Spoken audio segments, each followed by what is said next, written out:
As more light pours in, we're not facing obstacles, we're meeting initiations. What if every wave of energy is introducing you to parts of yourself you've never seen?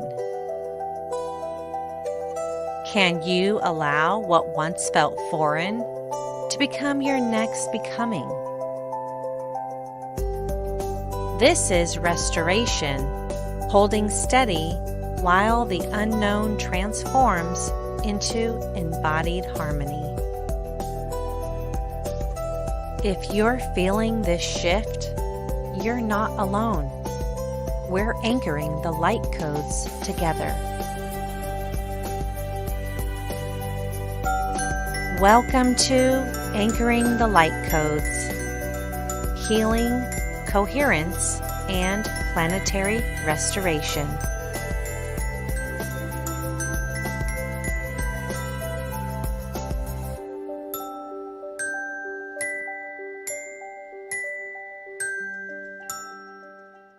Tune in with the Galactic Spin Podcast and expand your view.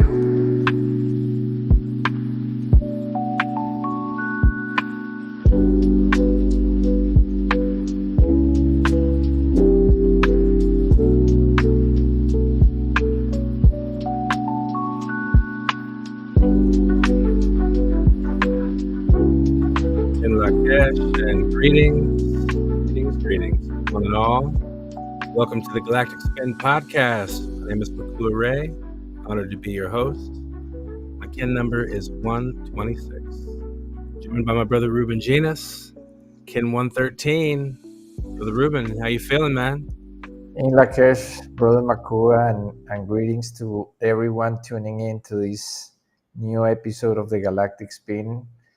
Again, honored to be here. A lot happening in just one week. The world is upside down, but here we are, just doing our best to really put everything that is happening into nospheric context, into a perspective that encompasses the full spectrum of meanings and possibilities that are open right now. Exactly. It is definitely a lot happening, a convergence on many levels. I think we're, in the increase towards this, mega convergence of events. I mean, we see it happening. And, as we look on the third dimensional layer of these affairs, it's quite interesting how things are being affected, or in many cases, I would say even controlled, in terms of the types of predictive control mechanisms that are used in times like these, or have been used over the past several decades to direct society in particular ways. So I think it's something we can't ignore, obviously. There's a lot going on. I mean, we're here in Los Angeles, so most viewers out there will be familiar with the conflicts that have been occurring here, really due to the pushback and resistance against the ICE agency and what it's attempting to do. There's a lot of layers to that conversation, though that may be another podcast as far as that's concerned, to really unpack it with the care that it really requires, because it's such a complex issue. Yes, but there's definitely a narrative of separation and a narrative of unification. I think that's kind of the easiest way to put it. Yeah, that's a great way to put it in context. Yes. Immediate context. Yeah, so I think that's exactly right. I mean, and we know that with this endeavor, we've been guided to unify. We've been guided to really move to the center, as we will speak with our guest on today's episode a bit about, as she shares her incredible story. And, I think that there are those of us who are tending toward the center, toward the heart, toward a higher harmony, a point at which everything that ascends must converge, right? Isn't that some sort of a law, energetically at least? But that everything that ascends must converge. So everything is, whether it likes it or not, being unified.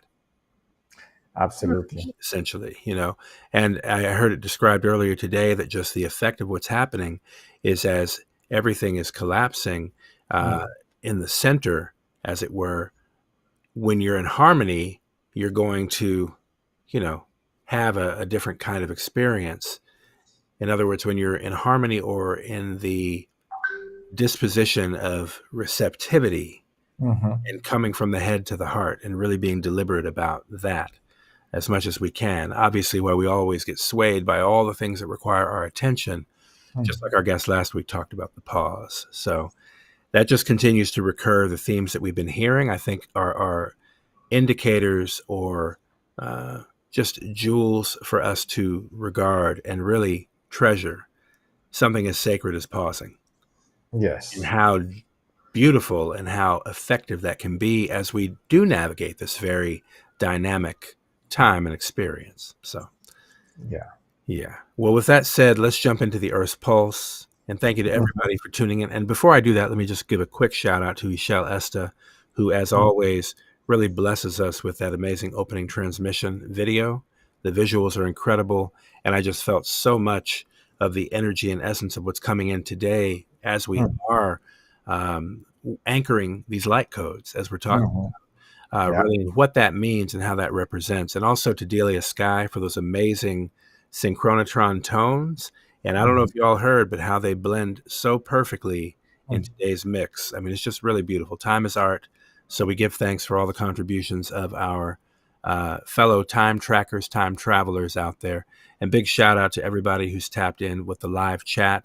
We want to also encourage everybody, if you haven't already, like and subscribe to the YouTube channel. We're almost at 1,000 subscribers. That's awesome for us. I mean, we haven't marketed this channel. It's been far more organic growth, but we truly know and appreciate love all of those of you who have been contributing to this organic growth up to now. It's just really the foundation being laid for what is to come. And I really feel that what is to come is glorious. Despite how things may appear on the surface right now, we're really tuning in to the heart of the matter. So thank you all for tuning in and staying tuned. And let's get into the Earth's Pulse. Yes.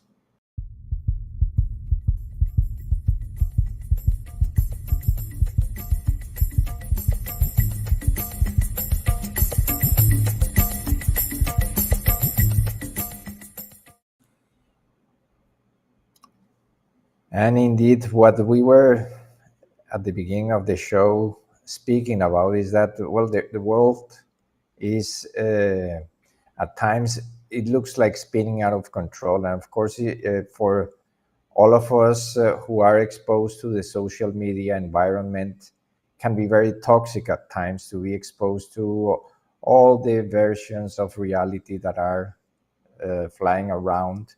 But of course, the subject of war is something that, of course, is a sensitive matter, and we don't want to ignore it, but we don't want to feed it too. We don't want to fall into that game of polarity, but we want to acknowledge that there is a major conflict happening right now in the Middle East.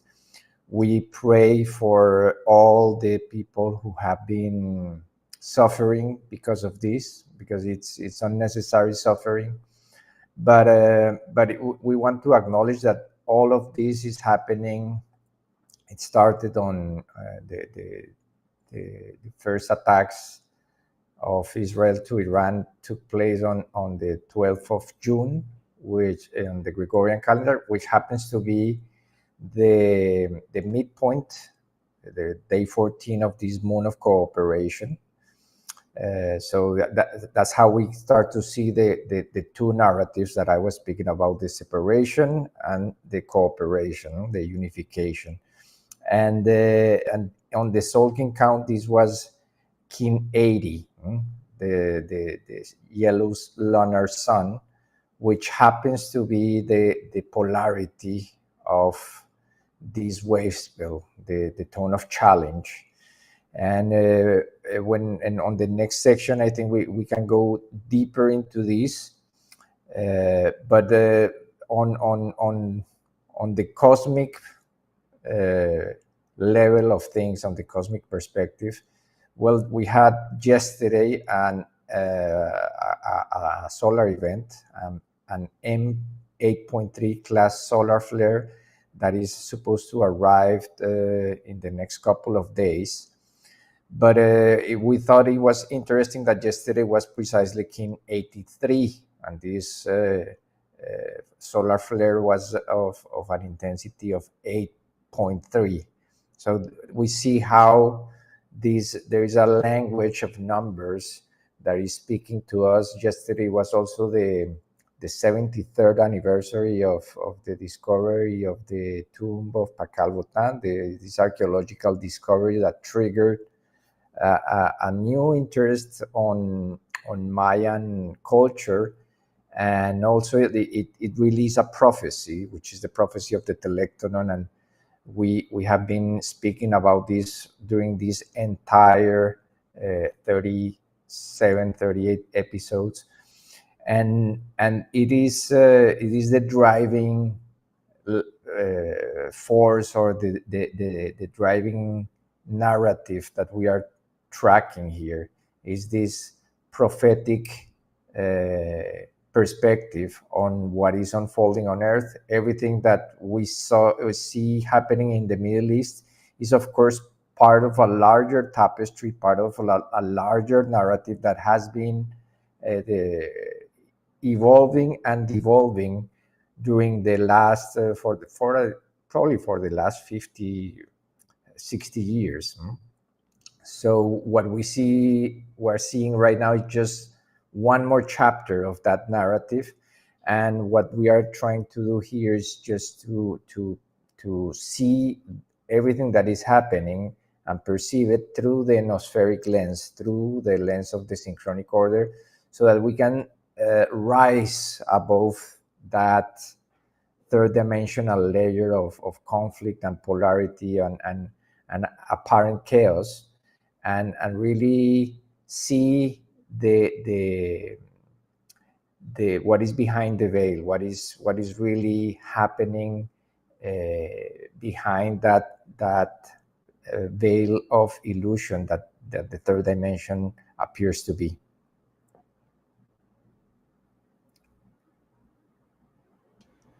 Seeing behind the veil, man, that's the way to go. That's what we want to do, right? We don't want to be caught up in the illusion, or that the sucking mechanism, how it sucks and harvests our energy and attention.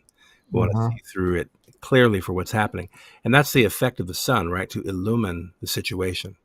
Yeah. So right now we're dealing with the effects of that, as you said, that Kin 80, that challenge in this noospheric wave spell. So it's quite profound, really. And also, as you mentioned, the profound synchronization with the discovery of the tomb. I mean, that's just, here we are in that time release process. So it seems from the time that was released, we've been moving, ever more closely around that spiral to the center, it seems, And so it's a beautiful process. But yeah, certainly having sight beyond the veil is helpful at this time. You got to see beyond the delusion, so you don't allow yourself to get caught up in the mayhem, honestly. And it's so easy to get sidetracked and affected by this happening, because we are all humans, and seeing the suffering of other human beings, well, that affects the mental field of the planet. So that's what we are speaking here today, because as we will see, and we kind of touch a little bit on the prior episode on what this entire wave spell is, the wave spell of the storm that we are navigating right now, and how is that connected to the noosphere. But today we prepare a few more slides so that we can really put into a larger context everything that is happening. Right on. Well, let's sink in and tune up in that case. Yes. Well, sure. Thank you. Thank you. Thank you. Thank you all for tuning in.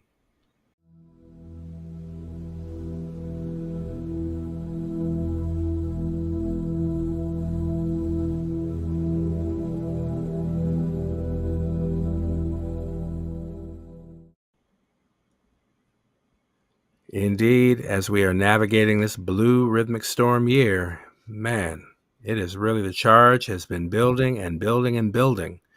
So, as this energy builds up, obviously it has to find release. So this is a part of this exercise, is finding the positive methods through which to release and evolve this energy, right? Grounding the energy, shifting, channeling the energy in a coherent way. So this year is absolutely inviting that from us as a coherent field of organization and balance. How are we organizing? How are we balancing this energy? That's what this year is beckoning in many ways. And so as we navigate the slides, though, we like to highlight, I do have them out of order right now, so I got to figure this out kind of on the fly. So one moment, we'll jump in on the wave spell graphic just to illustrate that we are on the 12th moon out of the 13 moons. And Rubén, if you'd love to elaborate on this a little bit. Yeah, well, this structure that we see here is the wave spell structure, is like a spiral presented in a way that we can really see the points of inflection of the energy, and as we can see, we are about to enter the 13th moon of the year, which is the last stage of this cycle of 13 moons. And as preparation to that entrance, this moon, this 12th moon, is the crystal moon of cooperation, is an opportunity to really come together and recap what has been happening during the year, and put that into a new canvas for the next year. So the entire 13th moon is kind of that landing pad for the next cycle of 13 moons. So this is a time also to start preparing for Day Out of Time, which is going to be July 25th. So we encourage everyone to really come together with your loved ones, with family, with your neighbors, with people who are in your spiritual circles, to celebrate the Day Out of Time. Right now, with everything that is happening on Earth, this is Peace Through Culture Day. So it's a really important opportunity to anchor that energy of peace through culture, through art, celebrate life, and really tune in also to the cosmic energies, because it's correlated to the zenithal passage of the sun at the latitude 19.5 degrees, which is a sacred geometrical latitude, is where most of the pyramids here in Mexico are located, because as is the theme of this episode, those structures are grounding rods for the energy. They are located at specific points so that when the sun is passing through its zenith point, it's activating each of these pyramids. And of course, we are also anchors for the energy. We are the human body is a living temple.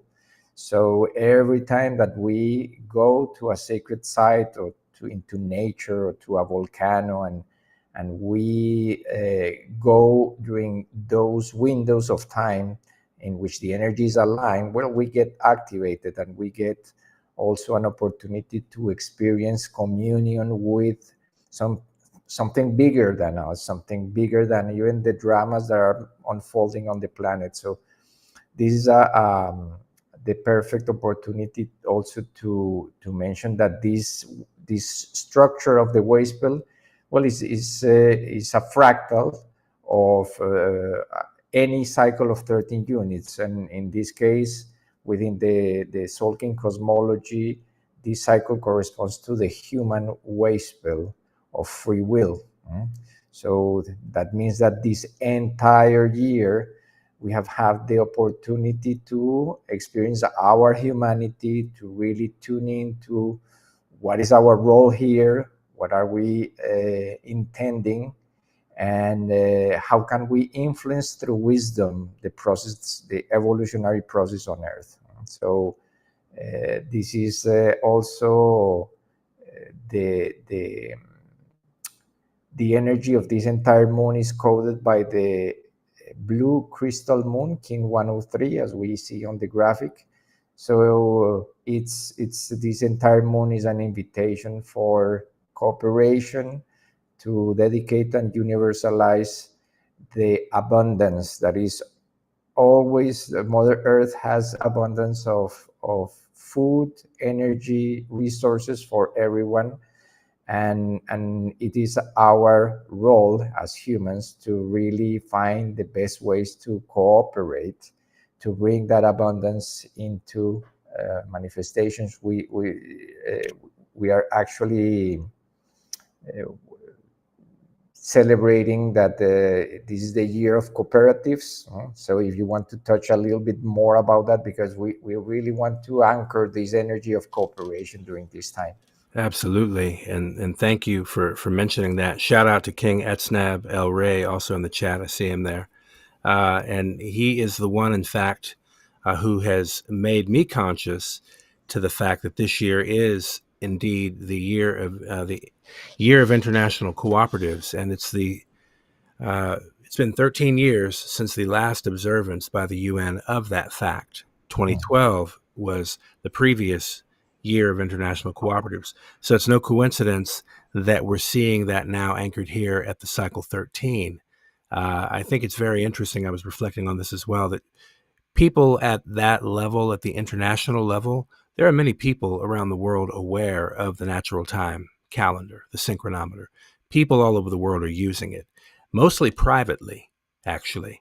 While they don't necessarily use it to break with the system per se, they use it as a personal tool. And so it's no coincidence that the UN is coding a lot of these significant milestones to the frequency of our ancient calendars, including the 13 moon calendar, including the wave spell cycle, as we're talking about right now.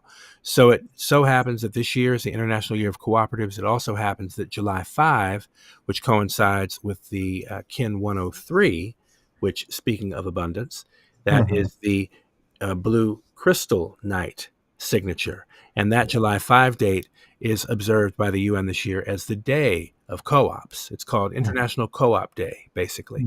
Again, celebrating the purpose and the pathway that cooperative economics can provide for communities all over the world.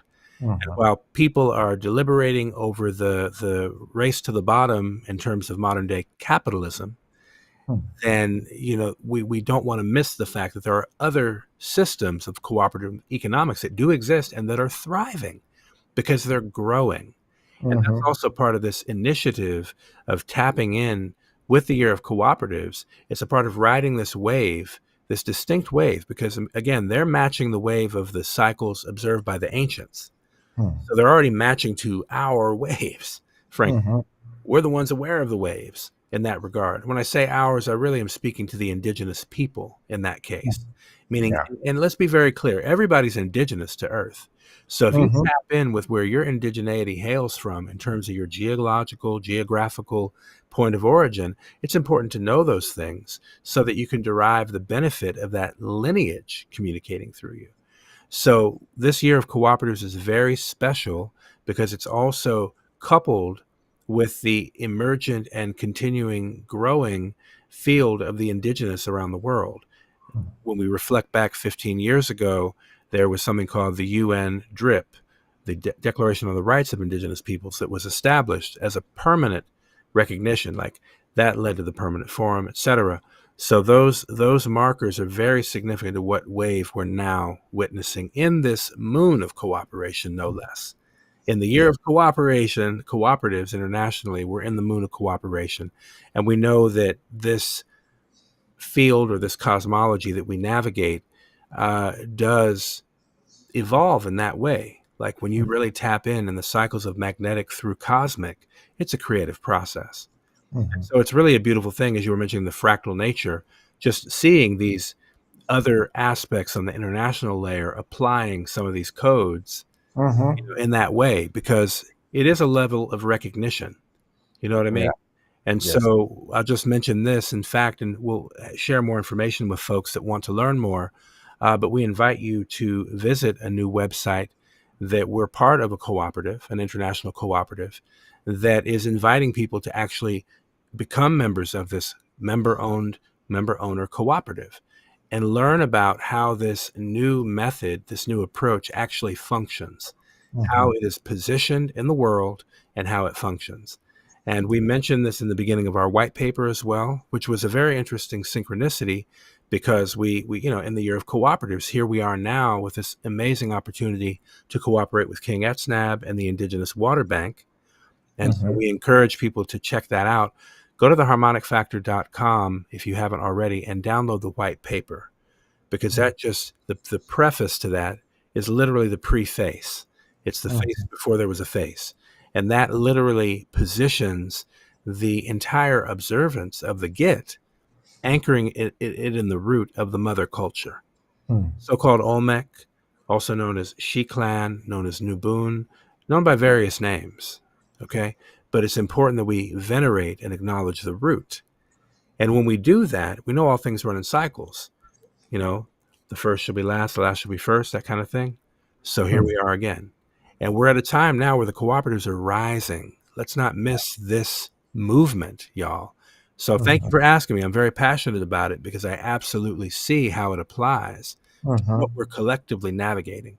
And the beautiful thing about it is it requires our participation if it's going to even be of the viable model that it promises to be, because it does require cooperation. It requires participation.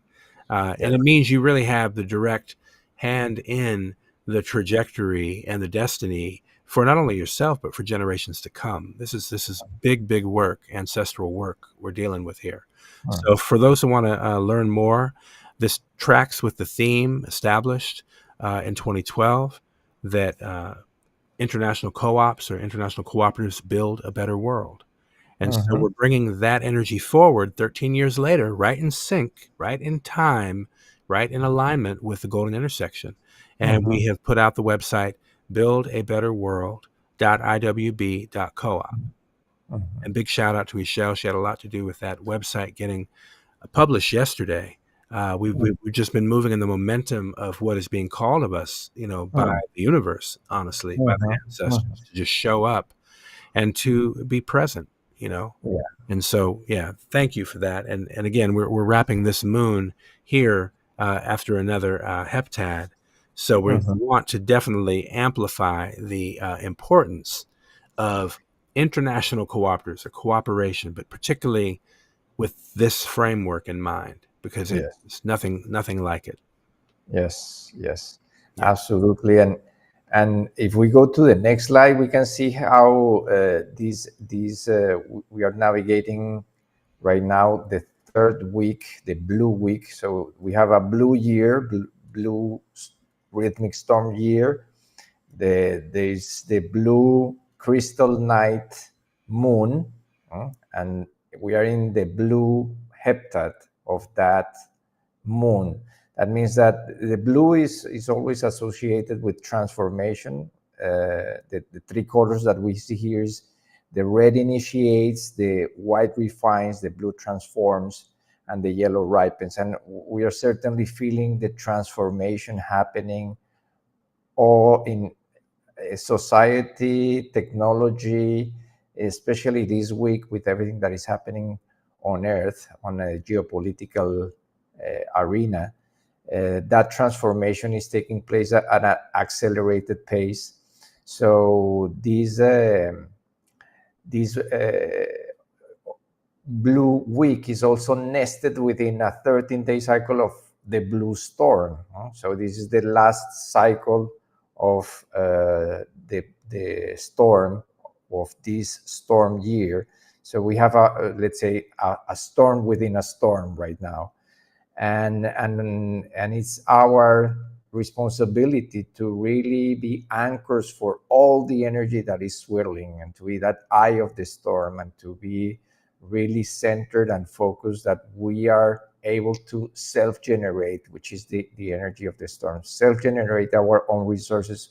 Of course, for doing that, we need to come together so that we can make this transformation, transformation that is based on harmony and unity, and not on disharmony and polarity.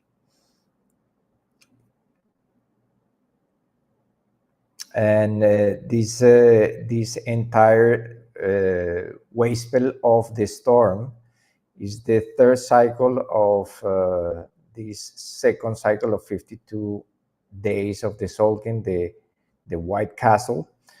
And it goes from Kin 79 to Kin 91. And we are right now entering that center of this wave spell. Today is day 6. It's the yellow rhythmic seed day, Kin 84. We can see here on the slide highlighted in green. But as we can see this, and we were mentioning throughout the entire broadcast, this wave spell has been especially important because of the geopolitical situation in the Middle East. And we mentioned briefly on our last episode that this Kin 79, the first day of the wave spell, the blue magnetic storm, it's correlated to what is called the noosphere constant.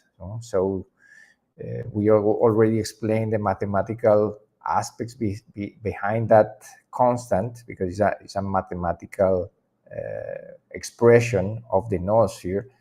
But in order to make it more simple, we prepare a few slides just for those people who are still unfamiliar with what is the noosphere, what is this term. Well, the noosphere, this is according to the Merriam-Webster dictionary, is the sphere of human consciousness and mental activity, special in regard to its influence on the biosphere and in relation to evolution.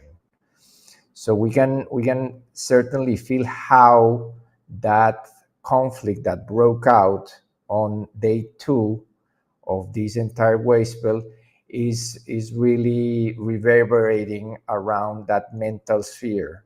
And the social media, of course, is the internet as an expression of a proto-noosphere, with all these opinions and thoughts of different of all human beings are shared.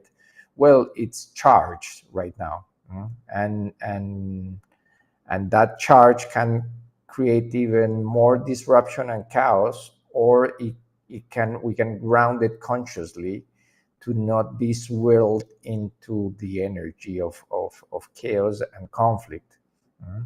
So in order to make it all more simple, the Earth is a living organism. That's what is the concept of the noospheres, is the thinking layer of the Earth, but that thinking layer is just an overlay of 2 other layers called the geosphere, which is the inanimated matter, the rocks, the minerals. Then comes the biosphere, which is the animated layer, and then comes the noosphere. And that's why the definition encompasses the 3 of that. It's like a new stage of human evolution, in which we are realizing that we are the thinking layers of the Earth, the thinking cells of the Earth, of that layer of the planetary mind that is alive. And Dr. Jose Arguelles really synthesized this concept on his book Manifesto for the Noosphere. We recommend everyone to get a copy of it, because it really brings into context everything that we are seeing now playing out on Earth from that noospheric lens, from that all-encompassing perspective that brings the noosphere to our awareness. And in his view, the noosphere is also represented as the what is called the psi bank, which is what we see in the next slide. This is basically the envelope of the Earth that we can visualize in our planet kind of wrapped around these four plates, which are comprised by two Tzolk'ins each, and these four plates are corresponding to the four seasons of the year. We are entering right now in this way, especially in a few days in the summer solstice. So it's going to be entering the summer in the north and entering the winter in the south. So we have also that polarity taking place, and it's a moment of balance of the energies. All the solstices and equinoxes are bringing that balance of light and dark, hot and cold, and we are called to bring that balance in this year of balance of the blue rhythmic storm.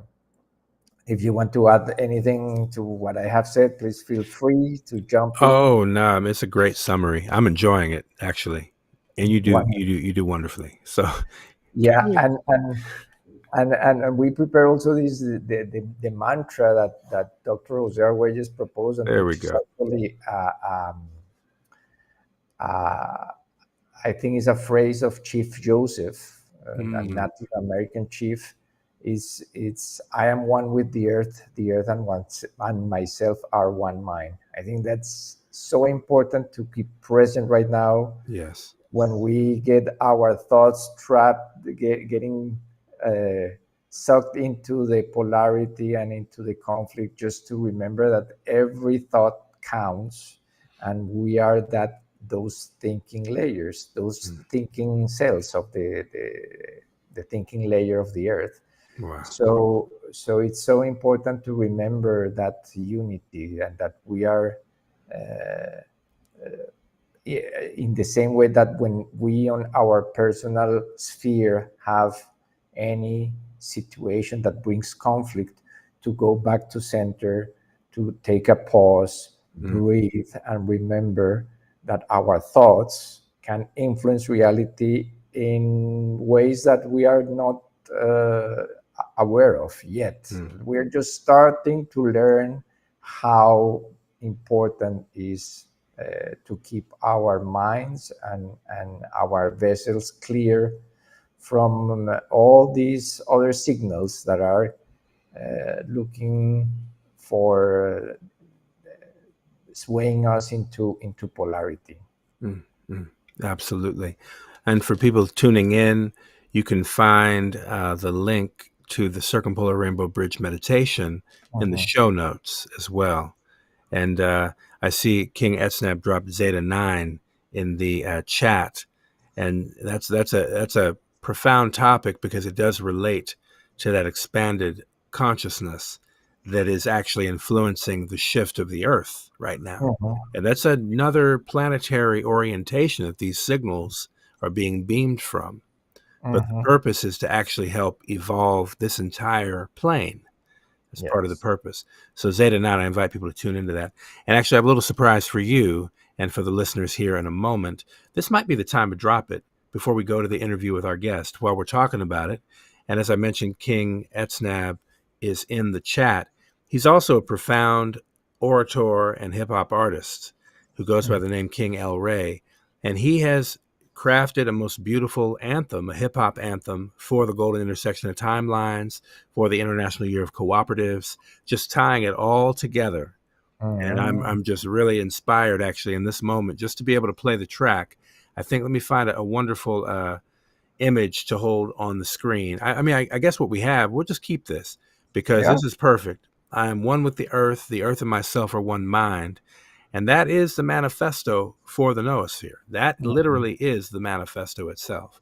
So anchoring that in, this is a high resonance track, okay, that's coming live and direct from none other than King Etznab, Shaquan El Ray, Kin 38, the white crystal mirror, okay? So bringing that crystal tone of cooperation to the fore with its high resonance music. And it's an exclusive right here. It's the second exclusive, because we actually aired it earlier this rise on today's date on the Atlanta station. Big shout out to our brother Ken 86, Wanique Shabazz, none other than Map Time Jazz.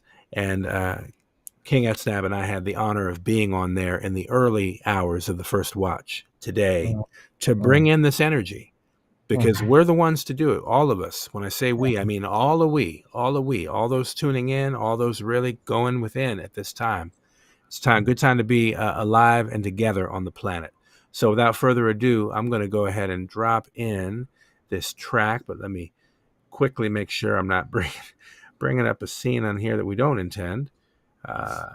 Lots of buttons and things, y'all, but give thanks. We'll go ahead and tune the track, and we'll be right back with that. If that's, we'll stay on screen. This is actually, we're going to do a listening party right here, you and I. So we're going to get your real-time reaction to this anthem. Here we go.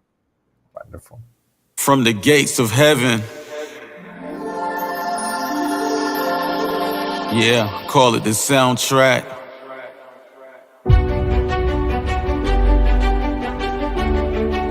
Welcome to the new paradigm, where you will find the new time cells of consciousness and a new particle called Zeta 9, the energy of new ideas from Planet Diamond and the crystal tone of cooperation. Sit back and chillax while King Etsnab Shaquan El Ray introduces us to the new paradigm.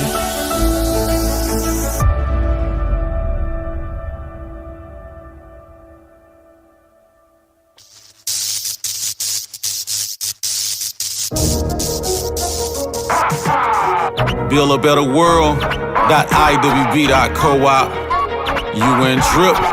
United Nations Declaration on the Rights of Indigenous Peoples and the International Year of Cooperatives merge as one in the new paradigm on the planet. Rap God royalty, high resonance era. Let's go. Right, go to intersection of galactic timelines where the calendars converge in a new paradigm. Time to align with the time calculation calculated in quantum to unify the nations, cleansing the tribes and the ancient empires established by the Olmecs, long before the Maya. Prior to Kemet and more runs and the Hebrews, the newborns established great mystery schools. From the Hall of Mirrors, truth prairie of the endless, written in the stars and the tablets, the ephemeris. Written in the stars and the tablets, the ephemeris. Written in the stars and the tablets, the ephemeris. Nicholas Copernicus and Nikolai Tesla studied the Atlantis like the Shiites and King still fresher than a baby out the womb. From the royal peacock or the 13 moons, royal peak from the cock as I pee excelente. The new paradigm and King is just insane. New age, new wave, a new paradigm. Planets align with rhymes its own time. New king, new thing, a new god. Going so hard they seem like the departed. New era, new phase, a new lead. Zeta 9 quantum on these high-rising streets. New time cells of the conscious of the mind in the new world, the new paradigm. Yeah, a calendar change and a change of the system. Return of the co-ops and indigenous wisdom with lyricism and bars like a barcode. I got more bars than the British bar hole. From the North Node is the white crystal mirror. Kin 38 that make the earthquake, hurricanes and tornadoes spiral like the radio plasma, spinning faster than disaster. Sighted by NASA and detected by AI. The Superman Ray Guy, the Superman Stay Fly. Black superhero, the return of the Jedi. Crystal skull crown, jewels of the amethyst. Picture painted on the newborn canvases. From Atlantis to the depths of the Yucatan. Original man with the original strand, taking a stand on indigenous land. New age, new wave, a new paradigm. Planets align with rhymes its own time. New king, new thing, a new god. Going so hard they seem like the departed. New era, new phase, a new lead. Zeta 9 quantum on these high-rising streets. New time cells of the conscious of the mind in the new world, the new paradigm.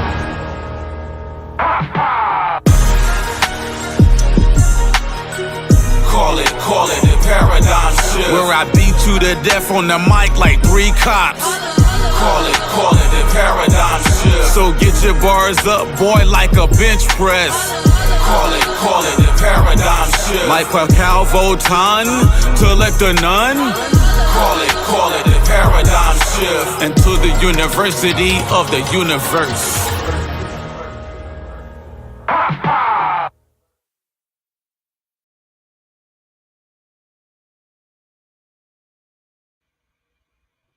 Wow, well, certainly All right. music is the language, Come on. and those lyrics are so powerful. What? Big up King El Rey.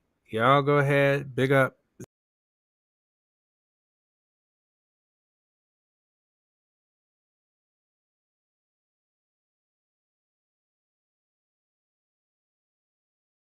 Back on the scene.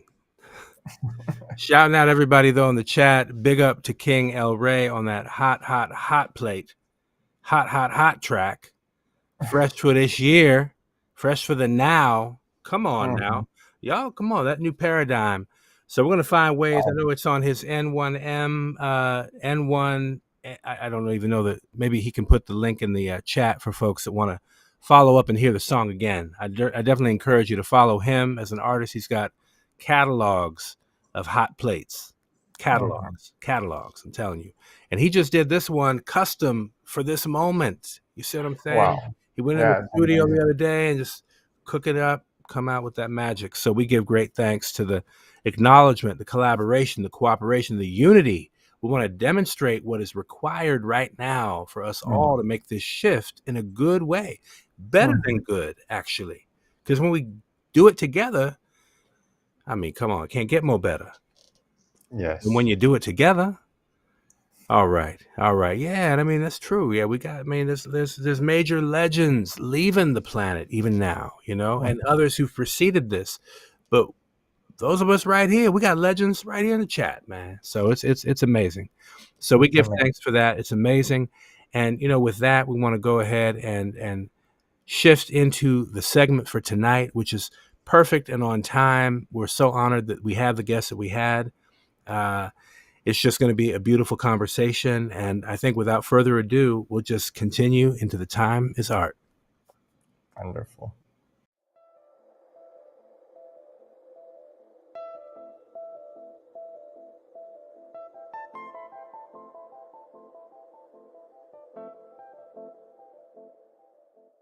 We are so incredibly honored to have our guest today, Kin 127, and she just learned her Kin number, by the way. Krystina Benson, the quantum healer. And I know you also have other words you like to use to describe yourself, but I would love to invite you to share a little bit with us about your story and what brings you here. Yes. Well, first, let me just say thank you and how deeply honored and humbled I am to be here. You guys both have so much to offer, and we're so lucky to have everything you're offering. My story, well, why I'm here specifically, I would say right now, is because I started on a mission wanting to help in humanity somehow after 2020. And I kept hearing, if you want to help, you have to help restore compassion to the hearts of humans so that they can restore their organic template of who they truly are. And I said, well, I don't know what that means, but I will follow the best I can. And eventually it led to me being on Instagram. And I'm on Instagram, and I mostly teach about how the Schumann resonances and the solar flares and the solar activity are impacting our body, because that's what I went to school for, is the human body. But I connect it to my abilities, which we were talking before we hopped on. In 2020, I had a huge boost in my abilities when we were all stuck at home. I had always been, I guess you could say, connected, seer, oracle. I'd always spoke to the birds, talked to the animals, could hear messages from the sky, but I'd always kept it in secret because I was a weirdo, and who wants to be a weirdo? But in 2020, it began to make sense more and more while we were all stuck at home, and there was so much sadness happening and nothing made any sense with this world, because I had always wondered, I have these abilities, what are they for? Why can I do this and the neighbor can't? Or we now know they can, but they don't realize they can. And what makes me different and why? And so in 2020, when we were all stuck at home and there was all this sadness happening and all these confusions happening. And for me personally, I was in complete solitude for about 9 months, and I lived in the middle of the woods. So I would turn on my TV, see what was happening, and then I would go out and talk to the trees. So I was getting it both, I call it the inorganic and the organic. And I kept being shown there's a big change happening, there's a big change happening, but I couldn't make sense of it. And then that's when I learned about, and we spoke about colonization, about what really happened in this world, and the depths of the human trafficking and the depths of what's been done to lower our consciousnesses and splice our chromosomes and DNA. And because I went to school for the human body, I was like, what is happening? None of this makes any sense. And truthfully, it brought me into a state of deep, deep, deep depression, to the point where I would say I was almost suicidal at one point.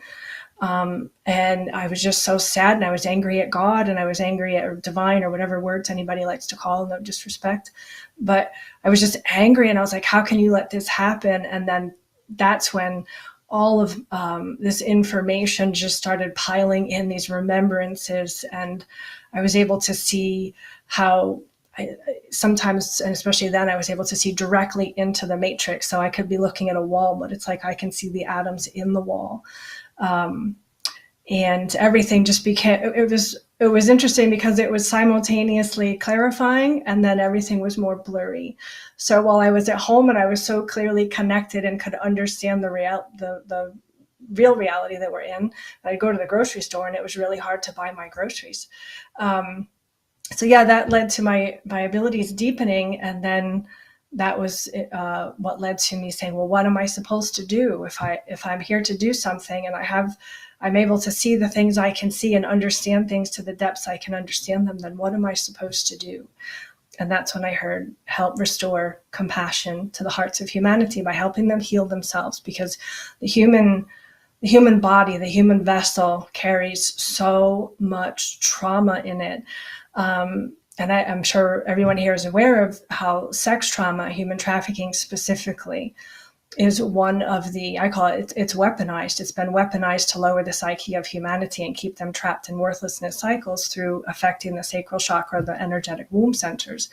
And so a lot of what I find I end up doing in session, which I didn't plan it this happened, but when I work with people in session, we end up focusing on sex trauma, and in any event, it can be addiction to porn or sex trauma. So oftentimes this is what I end up helping people work through. And this is all a direct result of what we're experiencing from the Schumann resonance and the solar flares, because these beautiful light codes, information codes, I always like to just keep the word simple, is the body is receiving a new template of information to restore us to our organic way of being.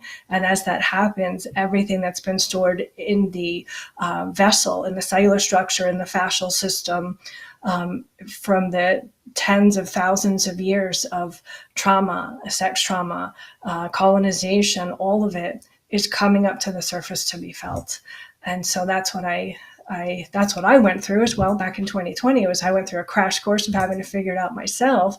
But then now I also do the best I can to help other people navigate that, because the goal is to get these energies out. I would say the emotion is energy in motion. You've got to let the energy come in and clean your house, sweep your house clean. I like the poem by Rumi called Guest House, where you've got to let all those emotions in, invite them in, and let them sweep you clean so you can get out of the other side, and you now have a clean vessel so that you can restore your true consciousness. And then that's ultimately how humanity is restored to our organic way of being, which is the true goal of why we're all here, right? I hope that sums it up somewhat. I could probably still go on, but I think I got the point across. No, that's wonderful to hear you share just from your direct experience. And what you said in terms of, you said, how can you let this happen? Referring to the creator, right? And it's interesting when we put out petitions or questions like that, we get answers. Yeah. And you put the question out sincerely and you got an answer. Yeah. It's the sincere prayer that does reach soonest. All prayers get answered, but the sincerity makes a difference. And Exactly. It sounds like you were in a place that we can all relate to on some level, feeling deep despair at that time, at the surface of like, what in the world is really happening here? How can this be? We've all had those moments, but certainly recognizing that you were receptive to the answer is the key, because you asked a question. They say, what, ask, seek, and knock? You ask first, and then you've been on your journey of really embodying, it sounds like, this new template, this new paradigm that we're navigating. I think it's incredible. So thank you for Yeah. sharing. And I want to say, I know you mentioned this briefly, and maybe we'll get into it a little bit more, but you mentioned the Schumann resonance. So for those who are listening and may not be familiar with the Schumann resonance, give us a little insight as to what the Schumann resonance is. Yeah, great question. So the Schumann resonance, it's named the Schumann resonance after Dr. Schumann, who discovered it. I don't remember the dates. I'm terrible with numbers. Sorry, guys. But his name was Dr. Schumann, and it's the resonance. So resonance is the base frequency. So what it actually is it's a measurement of the inaudible sound wave that they're able to detect by Earth. And they do that by sending sound waves into the center of Earth. And then they're able to pick up the base frequency back. And normally it's 7.83. That's the standard Schumann resonance. And you can think of it like this for anybody who is familiar with the body. Our body has its base function, right? In science, they call this homeostasis, where the body is at its organic base function. When the Schumann resonance is at its base frequency, which is 7.83, everything in nature, including our bodies, is functioning in its homeostasis.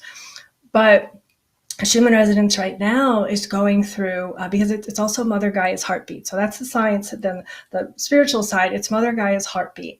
And I like to say it's her heartbeat is our consciousness. We are all one. You are me, I am you. We are all one. So it's her consciousness that we're connected to. I teach my students in class that our bodies are the animated carbon periodic table elements of Earth that is fluent because of the Schumann resonance, right? So we're here because of it. And then it connects us. We all have this collective agreement to contribute, experience the Schumann resonance and the inaudible sound waves and how that brings energy to us. So as it's changing right now, we're changing. And the Schumann resonance is directly correlated to the solar flares. It's all connected, feminine, masculine. So as she receives the energy, and it comes from the Father Sun, and Mother Gaia receives it, she goes through her gestation periods. And then the inaudible sound waves is going through these fluctuations, which is then reorganizing our atomic structure. And this is ultimately what's waking up our chromosomes so that we can restore to our 24th chromosome, which is the organic template, right? So this is where it's all going. Speak about that a little bit. That's fascinating. The 24th chromosome. I've heard that on some level, at some point, humanity has been stymied in a sense, or blocked, or reduced to basically functioning on 2 strands of DNA. Does this, in a way, relate to what you're mentioning about this 24th chromosome or the reactivation of that? Yes, absolutely. And just to use my abilities a little bit, I'll share with you. I remember my life prior to when we fell into, you could say, a body. This is pre-Lemuria. A lot of people talk about Atlantis and Lemuria. I remember mine from before Lemuria, when we were basically astral bodies. We were energetic. And so we fell into the physical. And that was, of course, billions of years ago. But those bodies have been over the time based on the different, let's just say, ETs who are partaking in our in each one for their own reasons. Some thought they were helping, some thought that they were turning us into slave species. Some were just colonization. But then you could also look at it from the perspective is that the consciousness of those ET races are working themselves out through the consciousness of our different cultures and races as well, for the purpose of coming back together. So as they interfered over the course of the last million or so years, they have changed our genetics. No different than when we want to create a Labradoodle or a Bichon, some new dog species or something. So we combine a Lab and a Golden, and then you've got a Golden Lab or whatever. It's the same thing they did with humans. And so as they did this, our strands changed. And so we're not the organic template that we were prior to when we were just originally connected to source, which is more like an angelic species. The true human is more like an angelic species, and that's our 24th chromosome. So now we have the 23 chromosomes that are contributed to us from the different ETs, but the true organic chromosome of the human that I am shown is the 24th, which is what connects us closer to the divine than many of the other ET species. And that gets into understanding the purpose of the human and where we're going. But It has been toyed with. It has been changed, like I said, for good reasons and bad. As we go through this process, this whole, when people talk about ascensions or the ascension or the awakening or star seeds, what's happening is our chromosomes are being restored slowly over time. It's been shown to me over time, multiple generations. This isn't going to be a one and done. So that we can restore up to our 24th. So we'll not only have the 24th, which we originally had, we'll now have access to the 23 different chromosomes that are from the different ET races. And so we will be able to consciously access multiple dimensions, multiple densities once all of these are on and working properly, so we can work more coherently with our quantum field.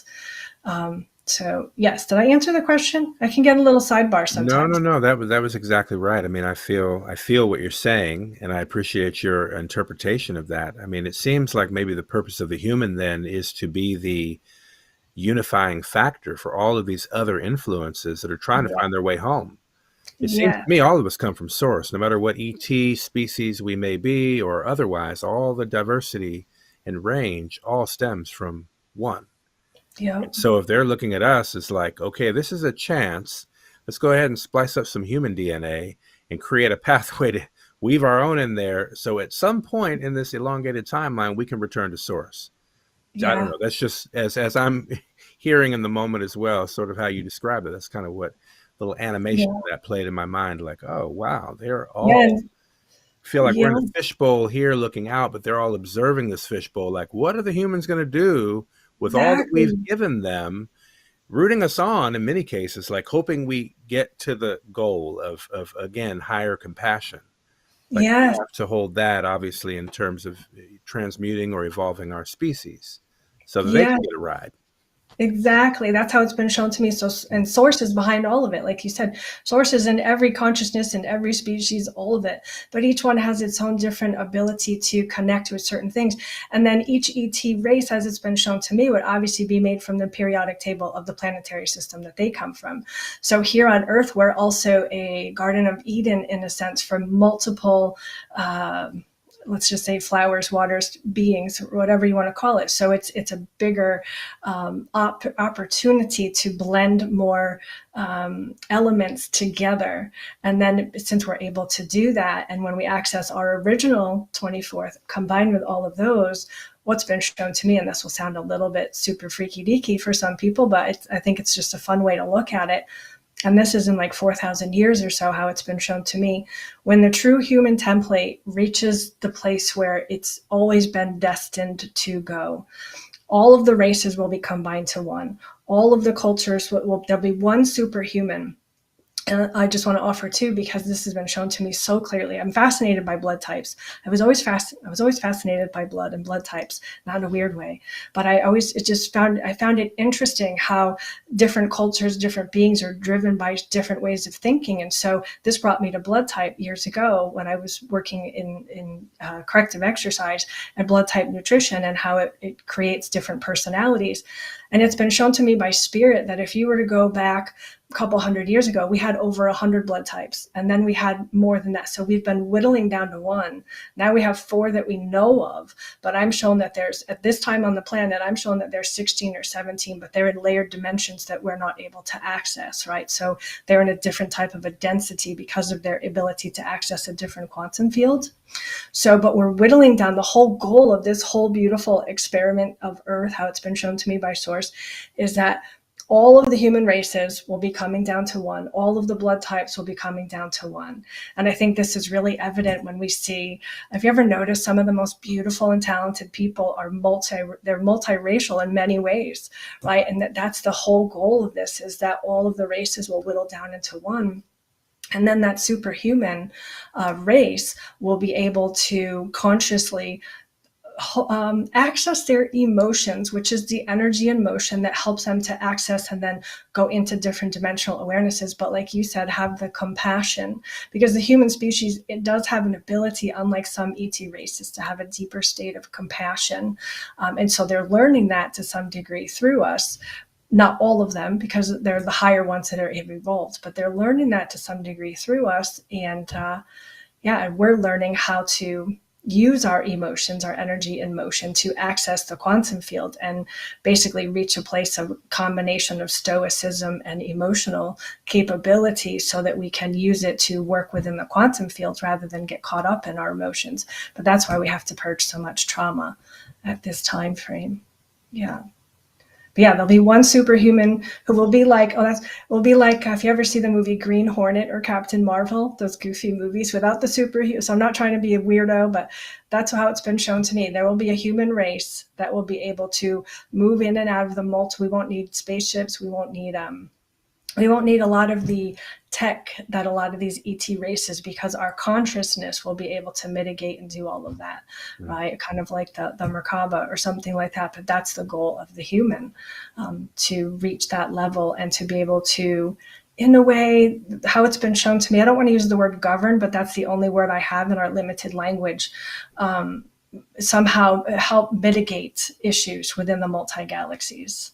Right, that will be the human's ultimate job, is to be almost like an angel for the multiple universes and galaxies. But that's in like 4,000 years.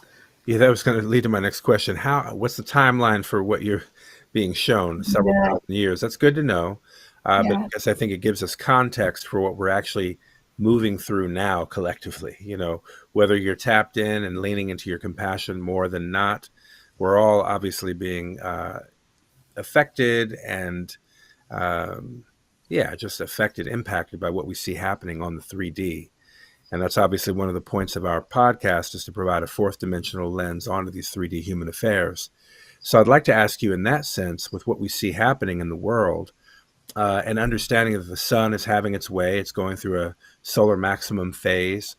How do you see that impacting what we see happening just on the third dimensional level, aside from what people are experiencing energetically in their own evolutionary process? I'm just curious, what is your perspective on what we see happening on the world stage? Yeah, so what we're seeing is the trauma playing out that the human collective has endured for hundreds of thousands of years. And as the solar flares come in, right, I think of the sun as it lights us up. It's like it's going to shine that flashlight on anything that you need to see.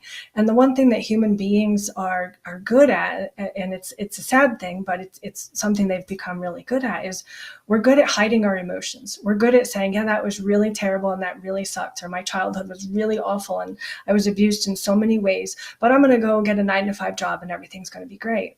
And instead of actually feeling through what happened and letting that roar happen that has to come out, that primal roar of pain. And so what we're seeing that right now, the way it's shown to me, is that the human collective is purging out the emotions that's stored within the genetic structure, because, and this gets into epigenetics and understanding how, even if it was your grandfather or your great grandfather 15 generations ago, you are still carrying their genetic coding and their genetic memory in your body, on top of experiencing the potential abuse that you experience from them, and the potential abuse that anybody's experienced from their governments or their cultures or whatever it may be, where they've been oppressed. And so as these solar flares come in, and what they're doing is they're rewriting our code, just like a computer code gets rewritten. And when the code gets rewritten, something has to get dumped.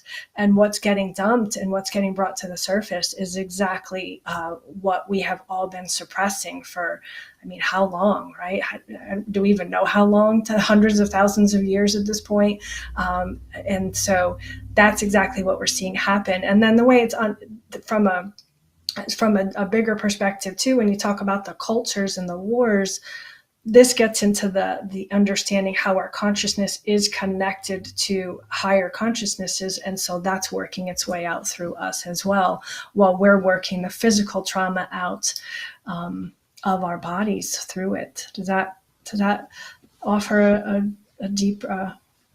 Yeah. I certainly think so. Thank you for sharing. Rubén, did you have something you'd like to ask?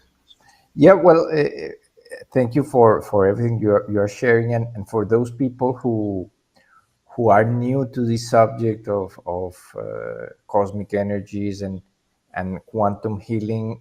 In your experience, what transformations have you seen in people that kind of resemble your own transformation?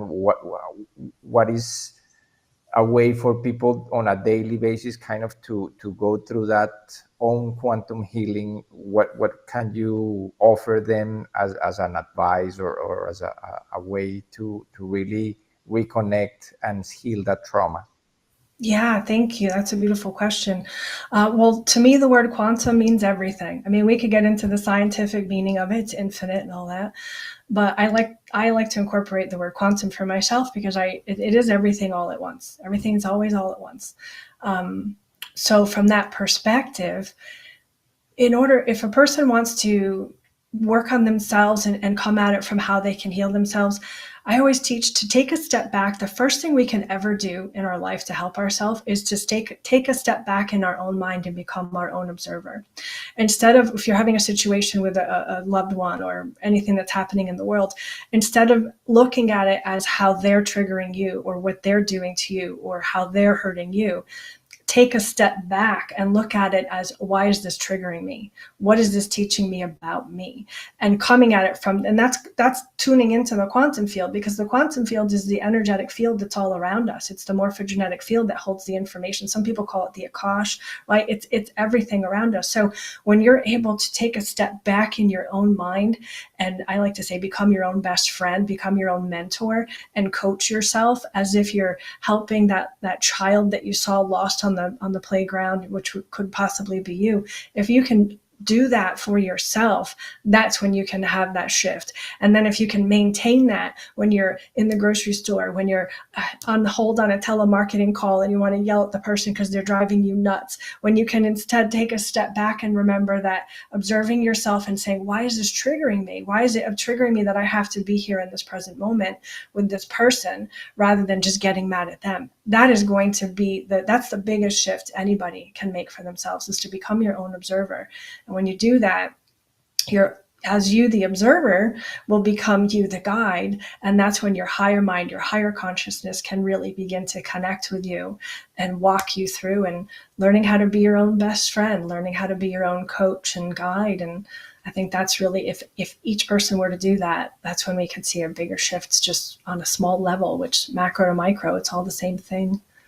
It's like the observer effect, but a different definition of it. Like, observe yourself, like really be present to that, right? I think about having an 18-month-old baby, and in those moments when he's deciding to, pour out the juice on the floor or whatever he's doing, because he's 18 months old, he's going to do all those things. I need to observe myself and, be present with that in that moment. It's a very good advice. Low level application and high level. It's very important. Yeah, everything is a reflection of something that we're carrying. Wow. So recapitulation, that word comes up for me in this conversation as well, because it seems like we're being invited in the fact that these things are coming up for our observance or coming up for our healing or neutralizing, and setting the course right. There's a huge recapitulation, it seems, just happening collectively as well. So we see it moving through systems in the mundane, sort of limited to the material realm. I'm just wondering also in this process, from what you're seeing and how this is impacting, kind of like Ruben's question in terms of what you're seeing, how it's impacting people. I suppose from a larger scale, what do you observe in terms of us as a human collective? How we're, if we were to give ourselves a grade, for example, how might we be doing on this exam, right? The current exam. Not that we're judging it, but just say to observe, you're doing well or you're not, as a coach, for example. What might you suggest to us as a coach for the collective? Well, I can tell you that we are on the fast track, right? And unfortunately, in our human perspective, it feels slow. But I like to tell the people I work with, it's like we're going through a giant ripping of the Band-Aid, but for us, it's too slow. And that's where we're at right now. And we are on a trajectory of what's been shown to me. We're actually, you could almost consider it, if you were to scale it, like you said, I would say I'm shown we're a little bit ahead of schedule in the most beautiful way, right? So it's a good thing, because this is a tribute to the work you're doing, and I'm sure all the people who are listening, this is a tribute to all of the work that you've been doing on yourselves and on helping the world around you, just by shifting your own consciousness. Because as the human consciousness shifts And this gets a little bit deeper, and I'm so curious what you both have to offer to this, because I'm still trying to understand this. This was recently shown to me. Our consciousness actually contributes to what the sun does. So the sun is responding to our consciousness, and the planets and the planetary alignments, which are sacred geometrical patterns, are aligning to our consciousness. So the fact that we're at this level where solar maximum right now, and for anybody who doesn't know, the sun goes through about a 11 to 12-ish year cycle every 11 to 12 years, where it basically sheds the old and brings in the new codes, because our sun is a code provider for our life. And so we are ahead of schedule in this particular solar maximum, right? We've taken a little bit of a leap. The sun is actually collapsing in on side of itself, which is a sign that that's what humanity is doing. Those big black holes. I don't know if you guys ever see the pictures of the sun. I can pull it up if you would like me to. But they see these big black holes on the sun that are facing us right now, the coronal holes. How it's shown to me is that's because the sun is collapsing inside of itself for the purpose of creating a whole new coded system from the galactic sun through our sun. And that's happening because we are ahead of schedule in the most beautiful way, which is also why it seems like it's more noisy and painful in the world right now. And I understand it is for a lot of people. And I send my heart and love and compassion to all of them. But this is we're on the accelerated timeline, is how it's shown to me, which is a beautiful thing. Yeah. Wow. I appreciate that interpretation, because it is true. Like, according to our sense of time, it might be taking a dreadfully long time to get to the goal here, if we already know the goal, right? Though it seems like we're taking a certain detour to get there. But from other perspectives, we're actually ahead of time, which I can appreciate. It's also one of the interesting things about the work that Rubén and I have been doing, tracking these timelines, because obviously one of the major threshold moments was in the year 2012.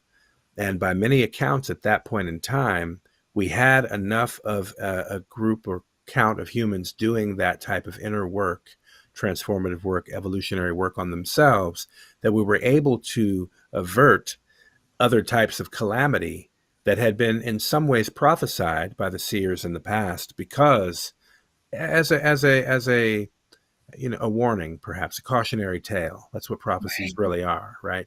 So evidently we were collectively able to avoid certain outcomes that could have come about in 2012 had we not necessarily behaved differently. So fortunately, we did avert that threshold, and we're able to meet that, I think, in a way that really has aided us in this evolutionary process up to now. And as we shared with you as well in context of our podcast, this October, we have another similar threshold that we're meeting. And this is where you're speaking of the behavior of the sun, as in it's collapsing into itself, the recursive nature of how that can happen and fold into itself, which is sort of the behavior that we observe when we look at time fractally. It's always, in a sense, recursively behaving and returning into itself, but with new information, perhaps, or with a new energy, right? So similarly, this is also what seems to be happening through the cosmos as it's affecting our planetary body right now, amplified by the sun's behavior at this auspicious time, while also coupled with the fact that many people seem to be responding, like consciously or unconsciously, towards the sort of mandate of shift and evolve and change. People are leaving their jobs. They're waking up. They're leaving unhealthy relationships that no longer serve. They're making drastic changes. And I think all of that is somehow being, I like to say, plasma informed. You mentioned the idea also that, though, as our consciousness is evolving, that's impacting the sun. So it's a mutual informing process. It sort of relates. I mean, I guess when we speak of ourselves as light beings, right, and we hear that term tossed around, that there is a really something significant to that. Like, here we are, the sun is our source of life in this planetary system, in this solar system, right? So why wouldn't we be solar beings? Why wouldn't we be able to have that direct communication with our source that does serve to mutually inform? Because by all accounts, we were created by Source for the sake of exploring and discovering new worlds and new information to bring back to the source.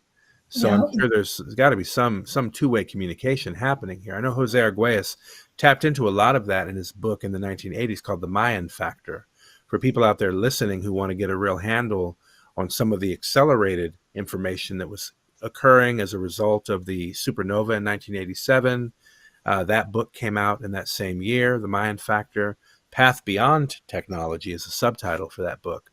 But it gets very much into this idea of the sun being the pathway and the communication through line for this informative evolutionary process happening to Earth, and that there are beings that actually live on the sun that are at that vibration of the sun, and I call them the plasma beings, for lack of a better word, right? The light beings, that they're actually in cooperation with those of us receptive here, that we're playing this dual role of grounding the charge that's being streamed into the Earth.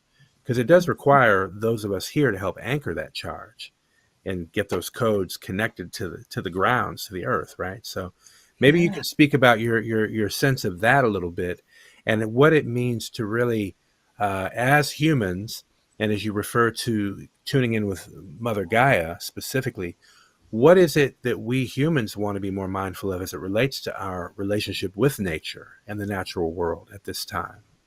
Yeah. Wow. So such great insights and great questions. So yeah. Wow. I'm just still taking in everything you said because that was just so impactful. Thank you. Yeah, the sun it's an expression of us, the way it's shown to me. It's funny, as you were talking, I just want to offer this because the way it was shown to me, and I got to meet your beautiful son before we popped on today, it's like you have this plan for your son. Well, when he's 4, I'm going to teach him how to ride his tricycle. When he's 8, I'm going to teach him how to ride a dirt bike, right?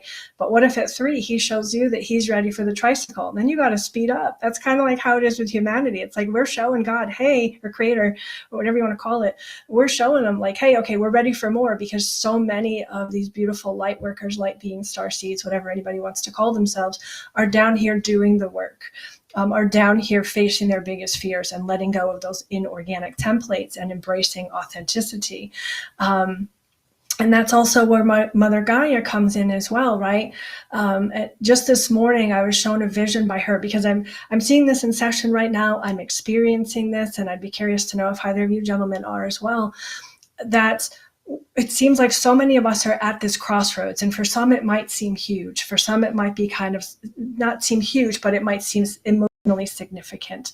But there's some type of crossroads a lot of people are being placed with right now, where they're having to expand their heart and really open their heart to love, or take that chance of leaving that job and moving across the country, even though it doesn't make any sense, or leave that relationship, even though they're financially stable if they stay in it. So there's this big fear a lot of people are being forced to face right now in some way that's personal. And what was shown to me this morning is there's a golden bridge being built in this. She always shows me visions in things I can understand. So there's a golden bridge being built to a new potential for life, the new life, the life that each and every one of us have possibly been always wanting, right? That we know on a soul level, your soul calls something to you, but your human mind says, yeah, but I got to do this. Otherwise, I won't be able to pay the phone bill or whatever. So the soul is calling to people, and it's so loud now that they can't deny it. And that's Mother Gaia speaking to you through you. And this is where we always have to remind ourselves, and I teach my community, your body is very much alive. That's part of you, yes. But you are the light that animates that body by bringing a charge to the atomic structure.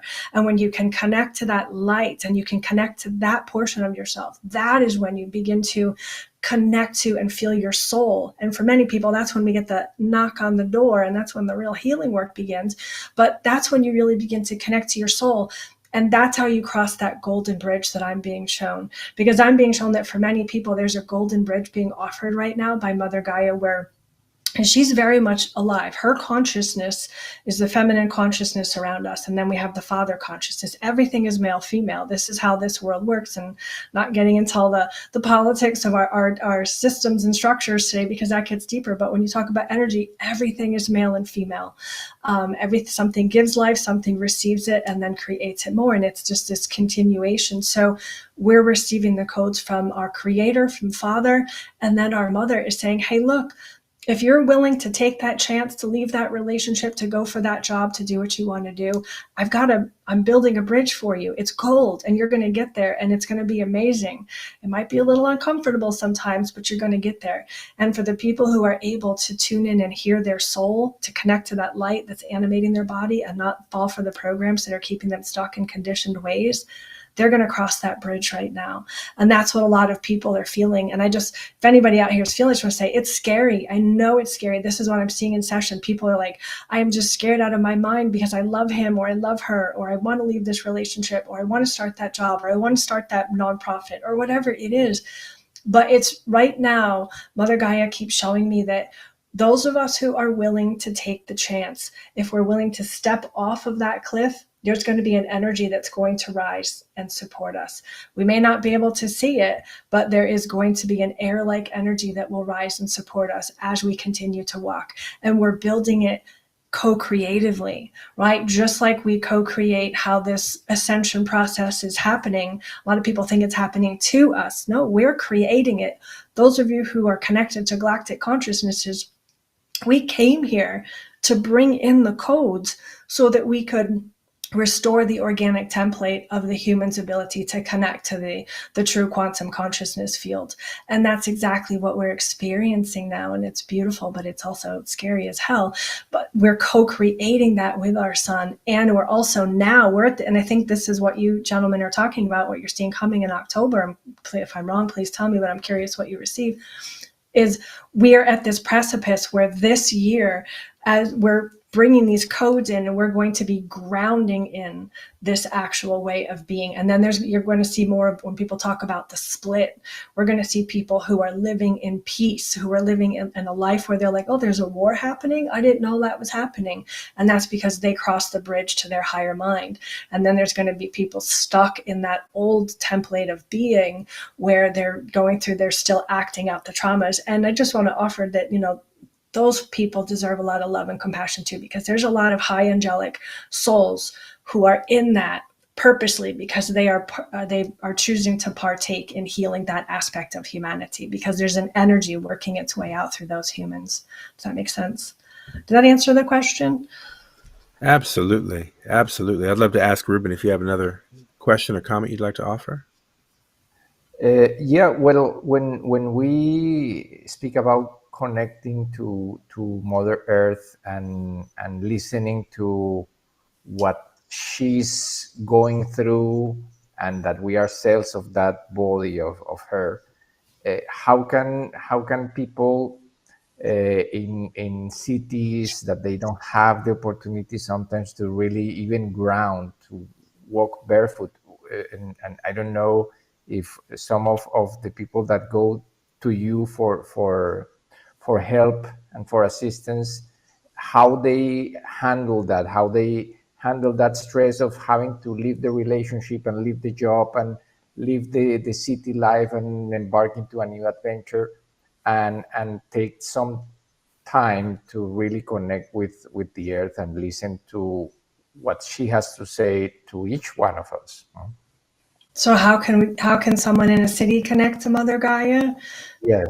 Yeah. So what I do is, and what I teach is I imagine a gold disc spinning in my mind, and I bring it down through my body, out of the bottom of my feet, and connect it directly to the center of Mother Gaia. And that's actually how I connect with her every day. And of course, I like to teach, it's important to create a sacred space and time that you do something every day, because the body, the consciousness, everything works in a sort of a routine or cycles, right? So if your consciousness and your body knows you're going to connect to it every day at a certain time, 3 p.m. or 8 a.m. or whatever it is, creating that element for yourself where you have that sacred union, that is the best way to do it. So really just allowing oneself to go within, maybe make it a ceremony where you light a candle. Even if you're in a city, you can light a candle. You can put on some music maybe in the background if you're at home, but allowing yourself to connect within and going. Mother Gaia is part of you. Mother Gaia is part of you. The same elements, the same carbon matter, everything. I mean, and it's interesting because this type of sound healing is now becoming more, it has just been discovered in the last couple of years and is now becoming more prevalent, where our elements make a sound, right? Every single part of you is connected to her. You are Mother Gaia. You are the soul that's animating your body, made of the carbon and the element and the matter of Mother Gaia. So if you can go within yourself and hear what's inside of you, that is also Mother Gaia, right? And then when you have the opportunity, getting outside is helpful, even if it's a plant or a cat or anybody near you, she's going to speak through them, but just recognizing that, you are Mother Gaia. I think that's really the best answer I can offer. And so when you go within, you will find her there because she's a part of you. You've never lost that connection. You just thought you did and forgot how to connect. Yeah. That's a beautiful, beautiful answer. Very empowering, actually, that there's nothing really to fix either. Like you're perfect, actually, as you are right where you are. Just tune into that perfection, right? Yeah, Take exactly. the moment just to pause. Our last guest really posited some beautiful wisdom about the importance of the pause. And I think what you're saying about the fact that we like routines is like with children, they need a routine as well, right? So in our daily practices, we require routines, and it's wonderful advice to encourage people to find that time. I'm going to take that advice for myself. One of the things we've been doing with this podcast, though, for example, as a pulse or a routine, is to have this every 7 days so we can share this information with the collective. And I know people are going to really, really, truly benefit by everything you've been sharing with us now. I want to go back to a couple of things you mentioned. There's this whole theme.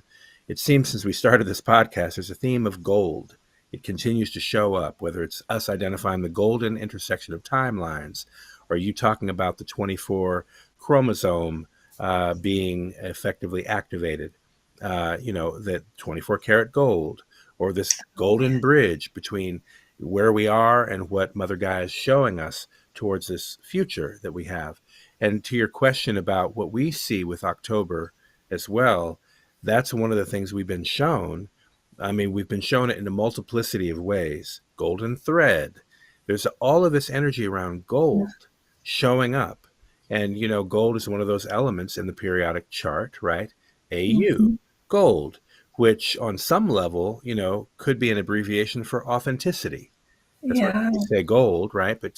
And we say AI, which is also interesting, right? The abbreviation. But one of my colleagues looks at that and has kind of declared his AI interactions to be AU. So it's actually authentic intelligence, not artificial.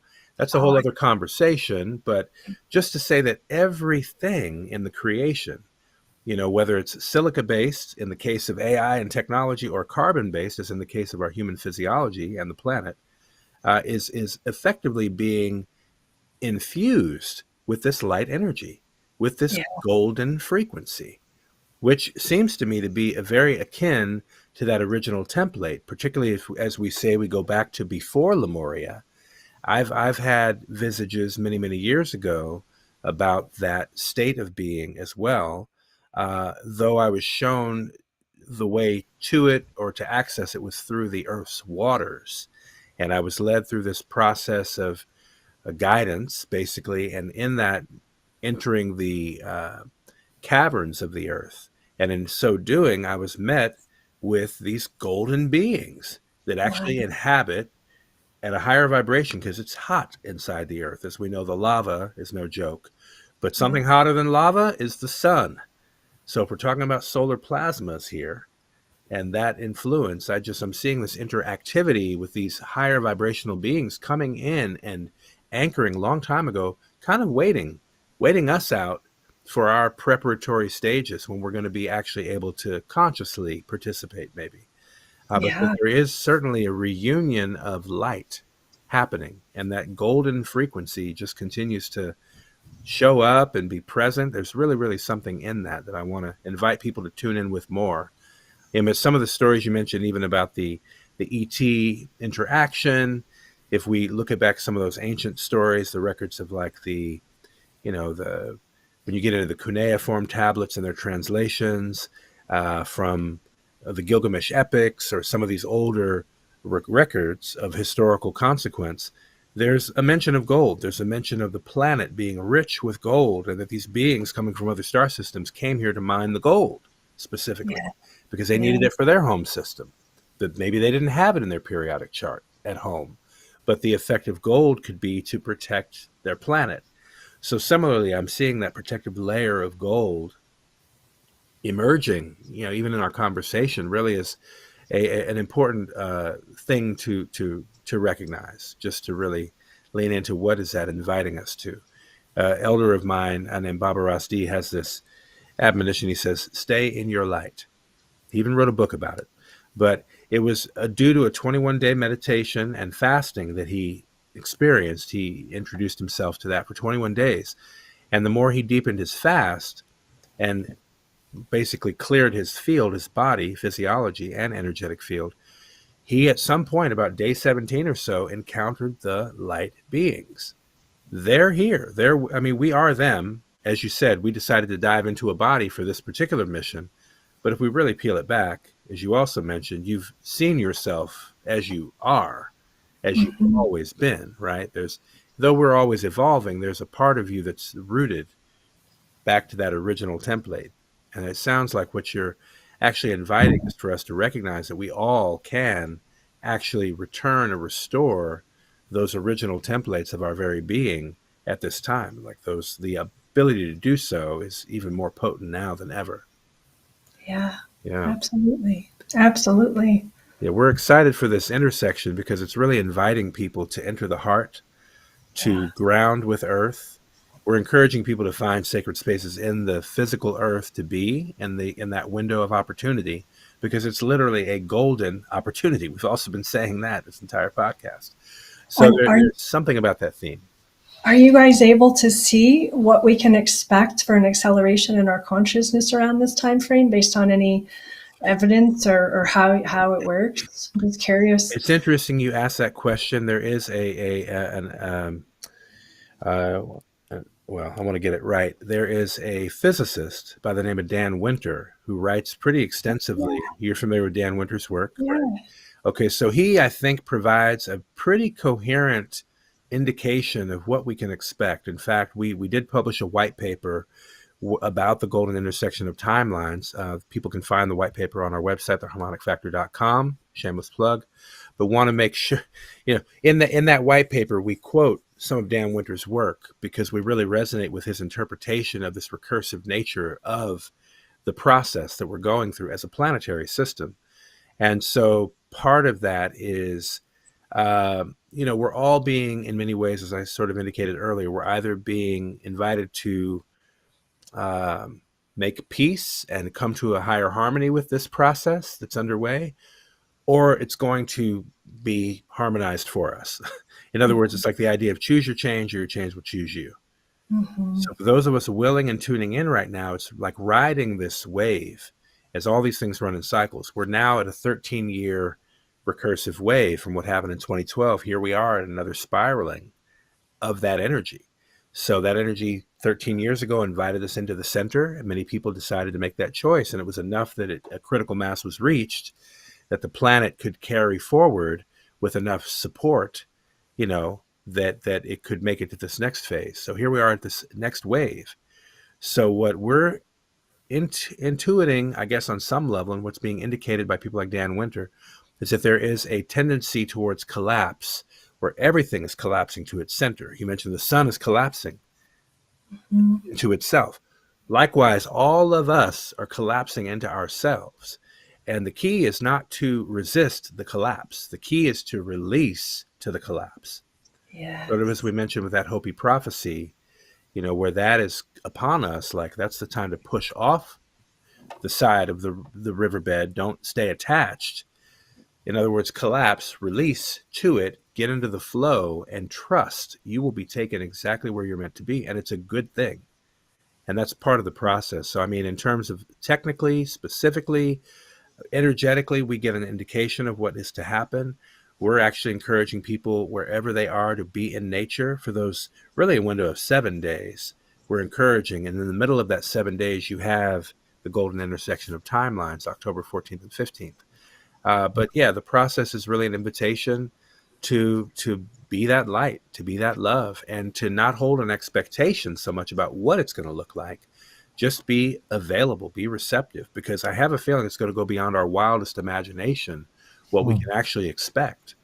So I really want to encourage people, don't hold a hard, strict expectation entering that. Of course, expect to feel love and gratitude and deep appreciation for all life.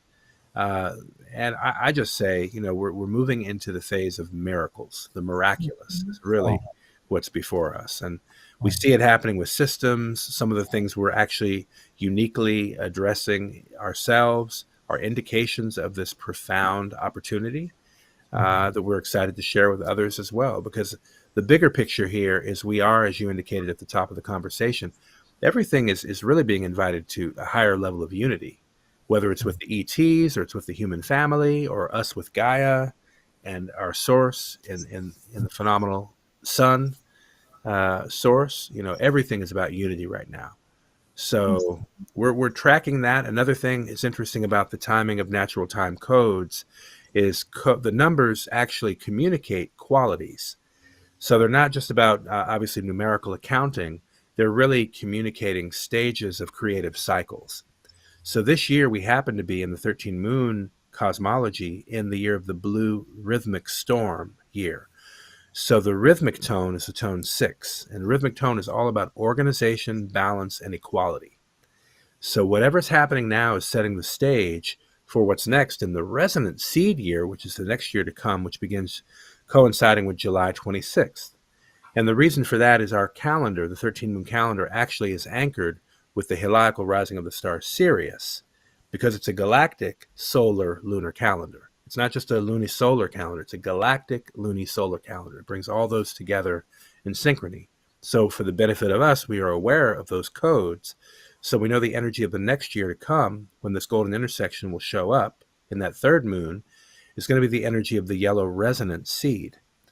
Resonant is obviously, it implies the base frequency, as you mentioned earlier, and really being connected in that base frequency that's being seeded in a very particular way. So I don't think there's any coincidence that we're talking about the seeding of something completely new, or perhaps it's more of a reflection of the pure. We could say it's new, but I also have a feeling we're also reclaiming things as well. So they're going to naturally be new in the fact it's not the same exact thing, though there's a clear similarity to our original nature being invited right now. And so all of this is showing up in this window. We want to synchronize and resonate with that base frequency of creation that is implicit in the yellow resonant seed year. And also the resonant tone serves as the middle point, the center between 1 and 13. So 13 moons, a cycle of 13 is called a wave cell. So it's, well, I was talking about those waves that we ride, fractally speaking. You can have 13 years, you can have 13 days, you can have 13 tunes, which is what happens October 14th, 2025, 13 tunes since 2012. All of them are, in a very honestly loving way, a very spacious way, inviting us to enter the center. And that's what we can expect, I believe, if I have an expectation at all, or an interpretation at all, that we're being invited to the heart of the matter. Whatever that means to you, and whatever that requires to clear out of the heart, because our hearts have also been in many cases hijacked. So we have to do some really coherent clearing of the heart chakra in particular, as well as the solar plexus. That's also been deeply impacted. What to speak of the sacral or the root, because we know with your work, particularly dealing with sexual trauma, there's a lot being addressed in those layers and levels as well right now, all such that we can actually rest in the heart. We want to, that's enter the center. That's really the invitation. So all the codes, taking all that into consideration, everything is really simply saying, enter the center. Yeah, absolutely. Wow. That's beautiful. That is beautiful. Yeah, so we really appreciate the time space to really connect with you, because what you're doing is really critical. And again, it's not necessarily about knowing all these codes. That's a language, but the beautiful thing is the universal language transcends all language of numbers even. So there's that language of the heart that I think is the real clear communicator right now, and that's very evident in your work and the space that you're holding. So we really appreciate you helping us really clarify how that feels and what that means for us in this organic process, as you've pointed the inorganic to the organic as well, the difference between the two. We really, really appreciate having this chance to revel in the organic nature of what's happening with all of us as these light codes are coming in and informing absolutely everything. Yeah, thank you. Thank you so much. I love how, and you said earlier reunion, and I just say it's a reunion of the masculine within ourselves, masculine, feminine, Father, Mother Gaia, all of us coming together. It's a beautiful time for union. Absolutely. Absolutely. Yeah. So, I feel fantastic. I feel like supercharged and encouraged now for the days and the moons ahead for what's coming up. We certainly want to invite you and your community to tune in with us with what's being anchored with the golden intersection of timelines. We want to encourage people to learn more about that.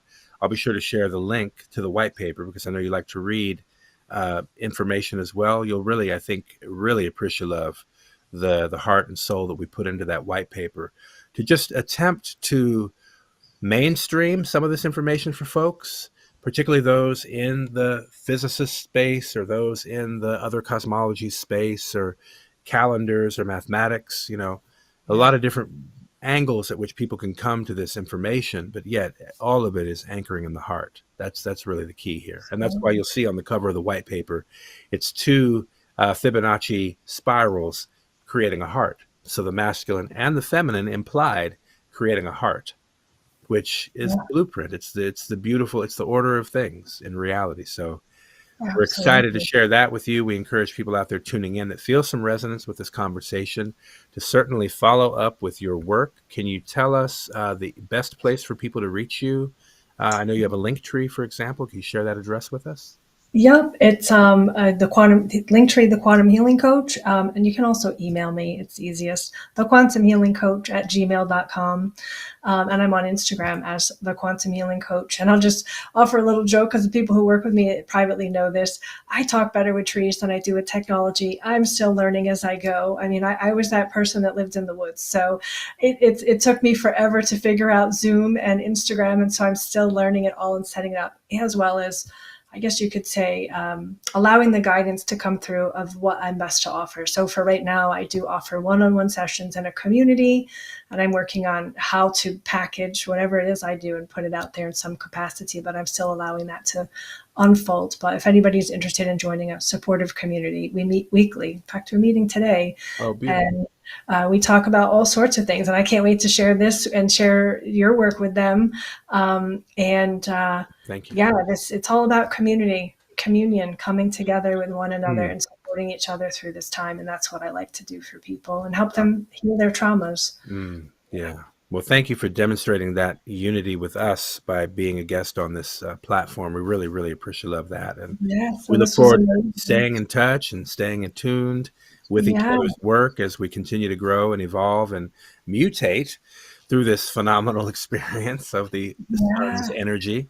And I just want to plant this seed for anybody out there who's listening. Maybe we can encourage these guys to do something special just before October, or some type of special. I know you have your 7-day rhythm, but something special beyond that.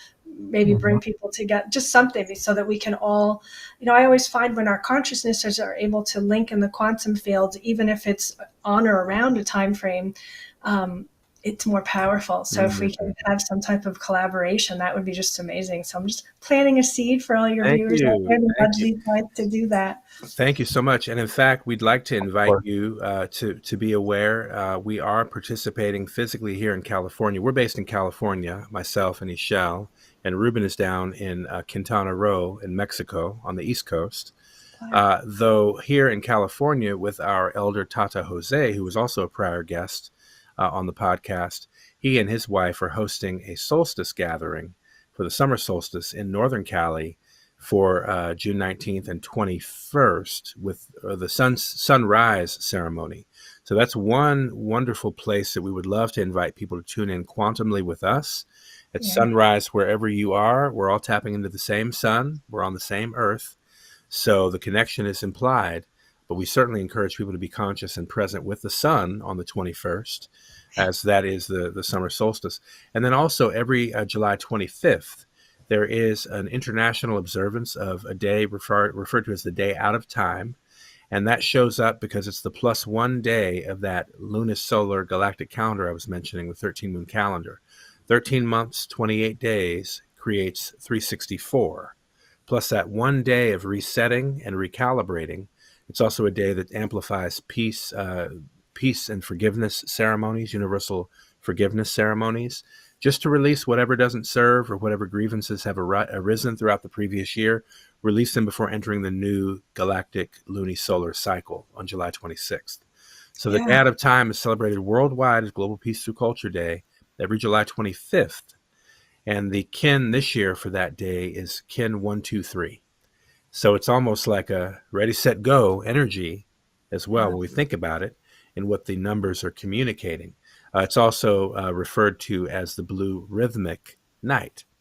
And so it's a chance, as we're in the rhythmic year, and we know the rhythmic tone is about organization, balance, and equality, the rhythmic night is about how we organize and balance and share abundance, and how the dreams and intuition that navigate us, that we are guided through, can help us secure that resonant future as we're shifting from that rhythmic seed tone into the resonant tone the next day.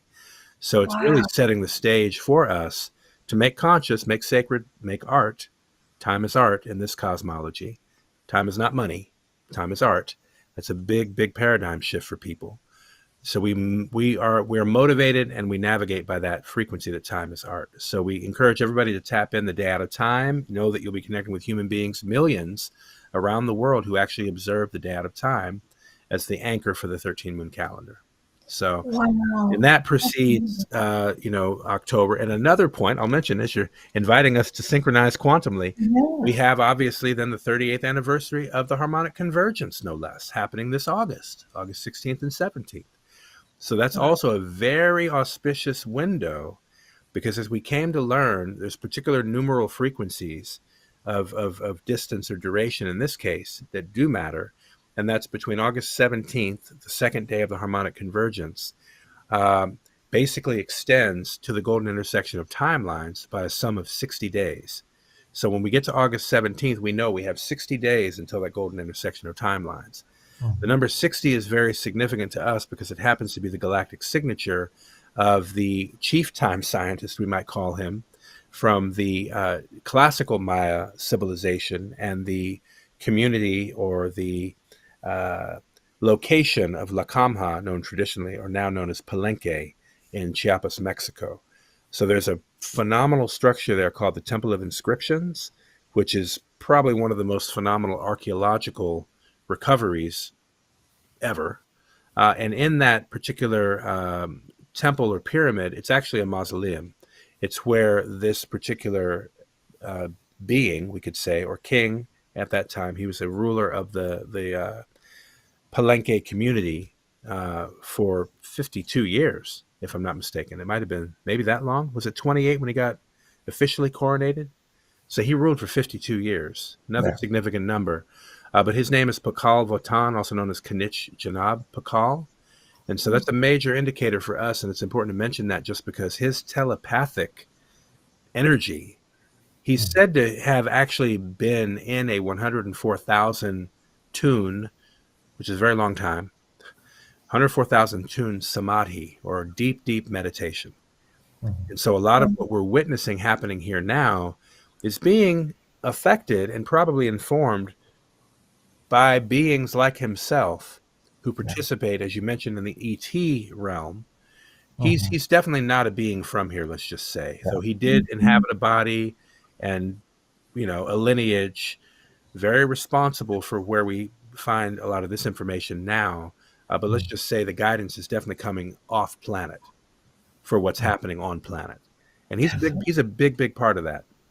And so just wanted to say those numbers, again, speak to qualities and very meaningful synchronicities that we can communicate in those numbers like that. 60 days is also 1,440 hours.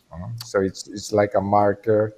144 is one of the most important frequencies or numbers that we track, because it's basically it's connected to the frequency of light in the vacuum, and it's also part of many mystic and spiritual traditions as a number that presents harmony. Coherence is the only number within the Fibonacci spiral that is a square number. It's 12 by 12.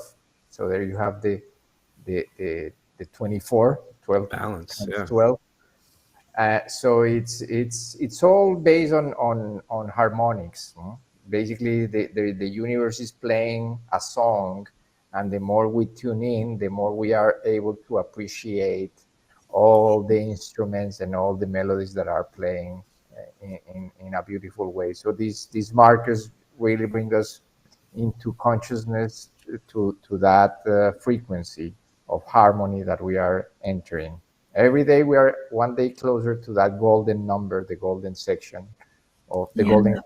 So every number has a meaning. There is no accidents in the universe, and this actually yesterday was the 73rd anniversary of the discovery of this archaeological monument in Palenque. So this is all kind of orchestrated and synchronized.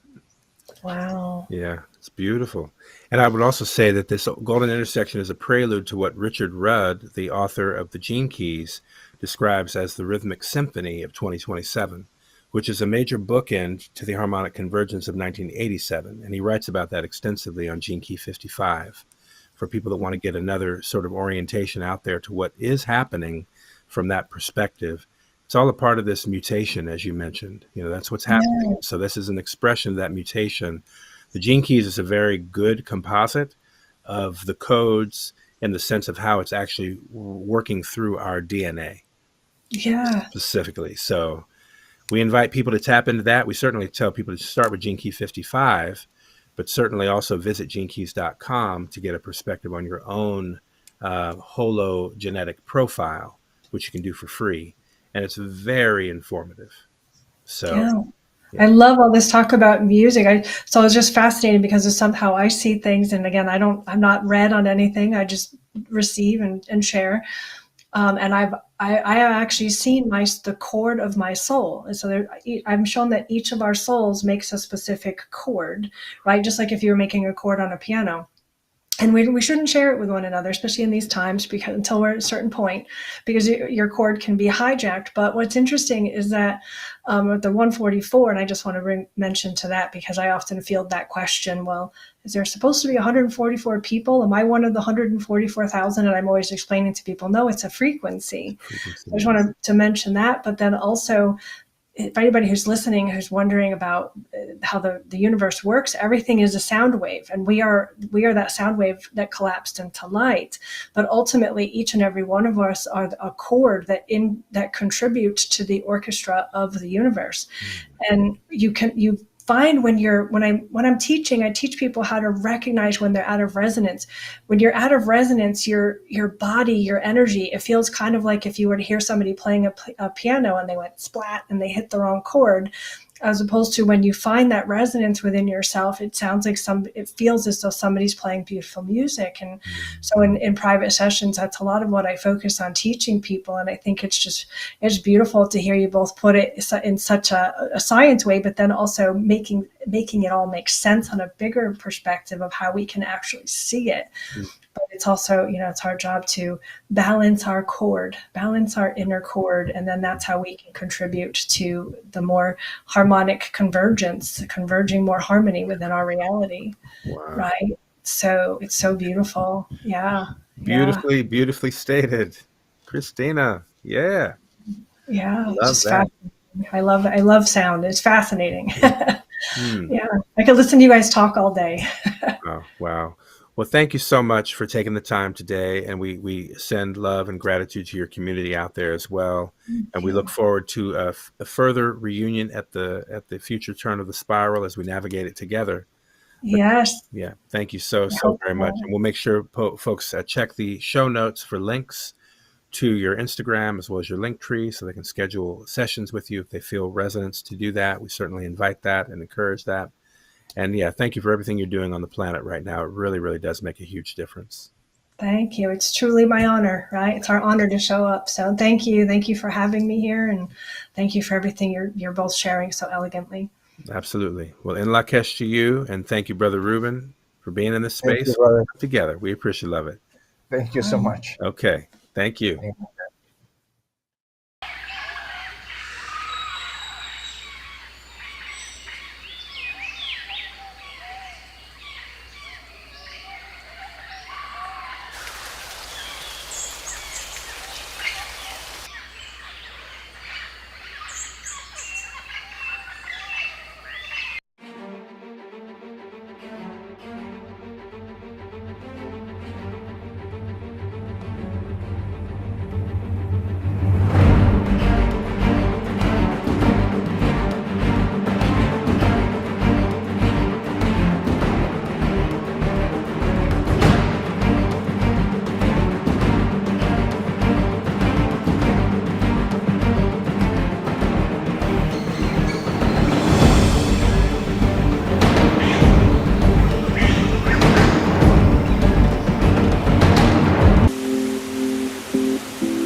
Nos encontramos con un vestigio arqueológico, que esto parte de la ciudad perdida de la Canca.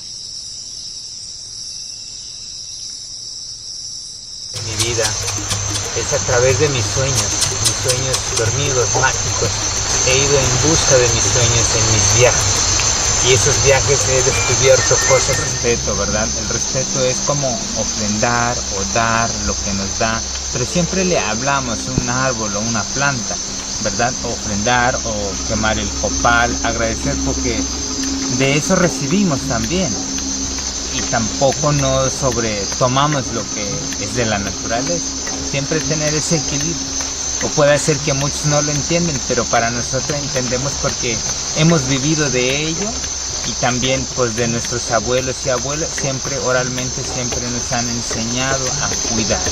Igual tanto lo que respecta un poco de la cacería, siempre hay un control para la cacería, para comer, ¿verdad? No todo es exagerado, sino con un límite. Y también lo más importante, nunca matar a un animal macho joven, sino ya cuando una cierta edad de un animal ya grande es lo que se busca para matar, tanto animales y tanto para aves. Entonces conservamos que toda esa nuestra generación tenga la oportunidad de poder ver los pescados endémicos, porque si sobrepoblamos, y recuerda, la lacandona, todo alrededor de la lacandona es una sobrepoblación, y donde estamos nosotros, eso es lo que es lacandona, y tiene su biodiversidad tan importante, pero igual tenemos que ser muy conscientes también y reconocer que todos vamos perdiendo ese control y la forma de ver de que debemos conservar. Andón, la forma y el valor de la selva. La selva es nuestro hogar, es nuestra casa. Entonces todos jugamos un papel muy importante. Y el Lacandón, no hay selva, no es vida para nosotros. Donde hay selva es mucha vida, mucho amor, mucho paz y un lugar mágico.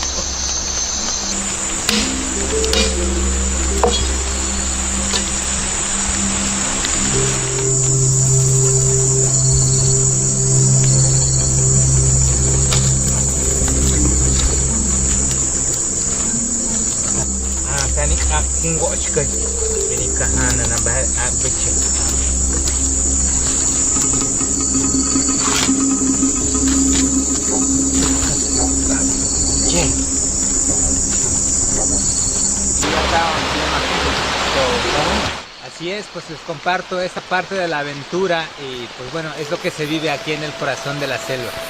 Es su casa y es su hogar y mi hogar en la selva lacandona.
Yes, yes, yes. Wow, what a fantastic journey that was from that amazing exchange with Krystina Benson, Kin 127. Thank you to her so much for again spending that time with us earlier today. And then that fantastic video. Thank you, Alejandra, for that amazing creation coming through. The compilation and the opportunity to really get a sense of what is happening and the frequency in that sacred place, La Kamha Palenque. And with our beloved brother, I would love to invite you, Rubén, to speak upon him as well. Introduce. Yeah. You're muted right now.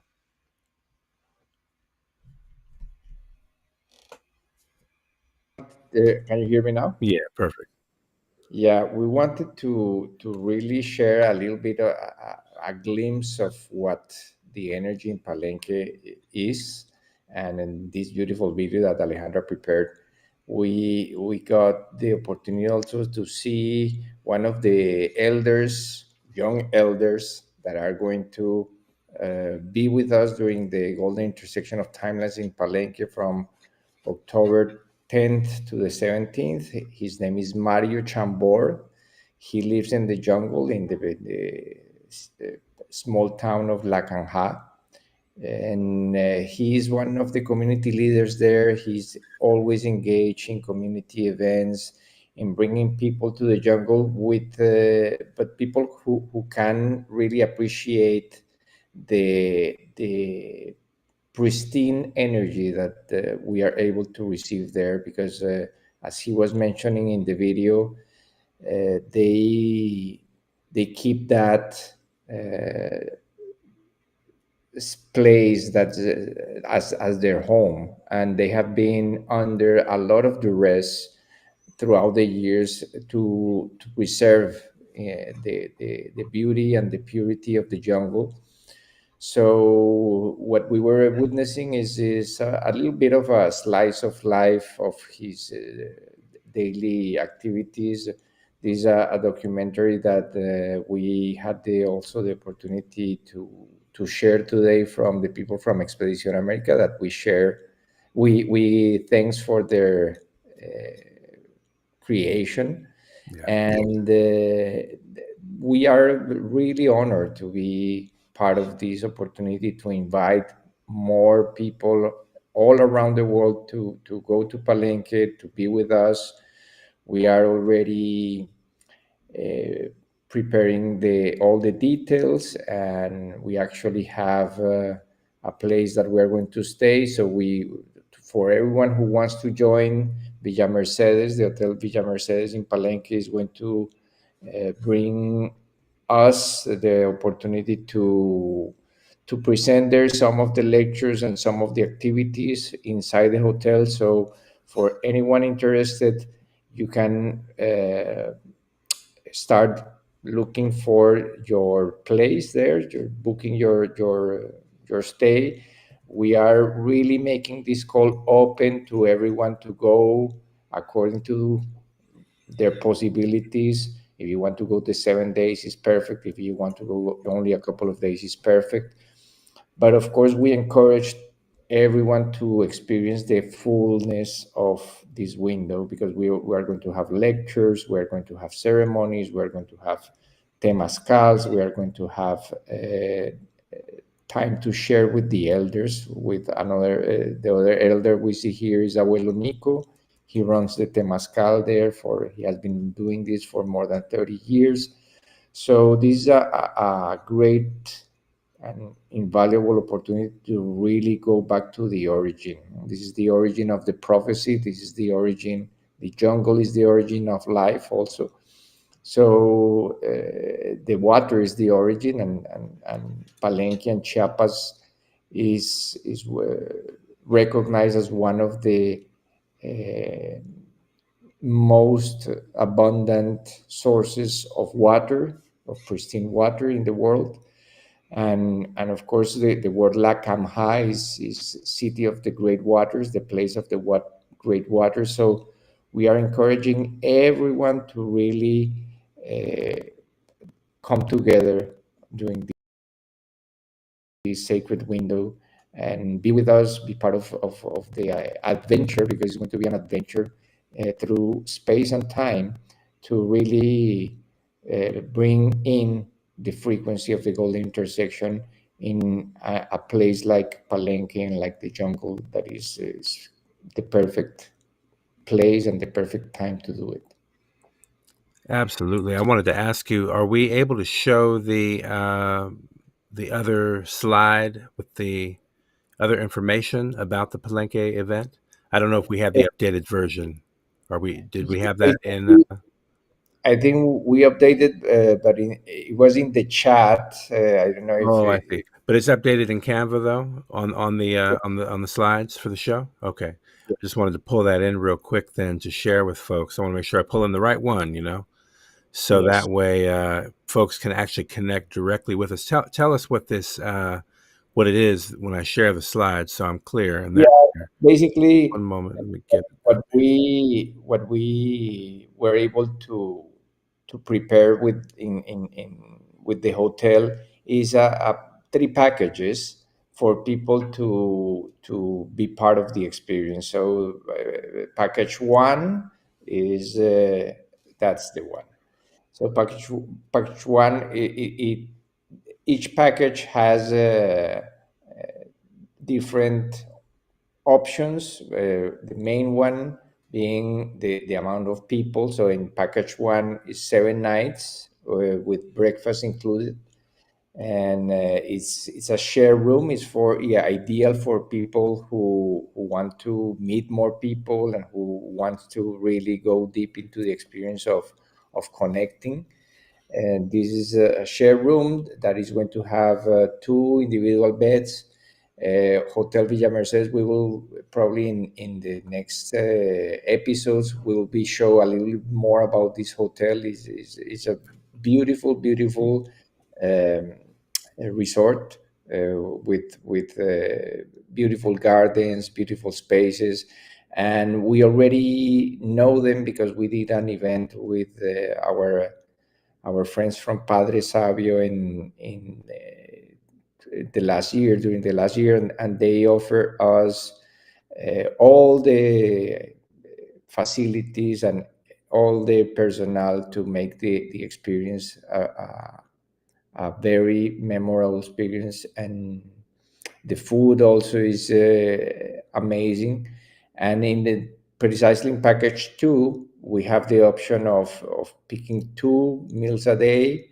In package 3 is 3 meals a day, but each one has like this ability for people to either pick a shared room with 2 people in a room, separate beds, a family room, 2 people in a room. Especially this is ideal for couples and for families, who daughter and mother, and a private room for those people who prefer just to have their own space and the opportunity to meditate and have a more private experience. So what we see on screen are we will be sharing these in social media, and we are creating also an event on Facebook so that people can connect and go directly to the hotel. We are not doing this as we don't want to.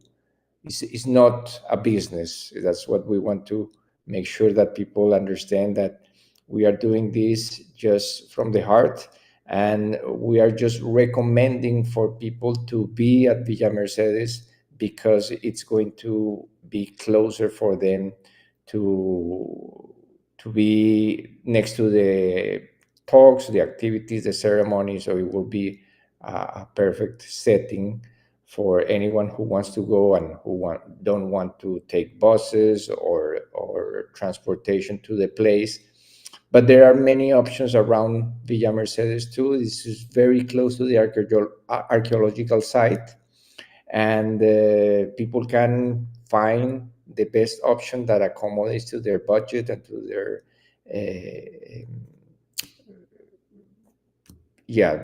to their will, so that we can have only in Villa Mercedes just like a place that we can gather and do some of the activities there without having to reorganize every day in a different place.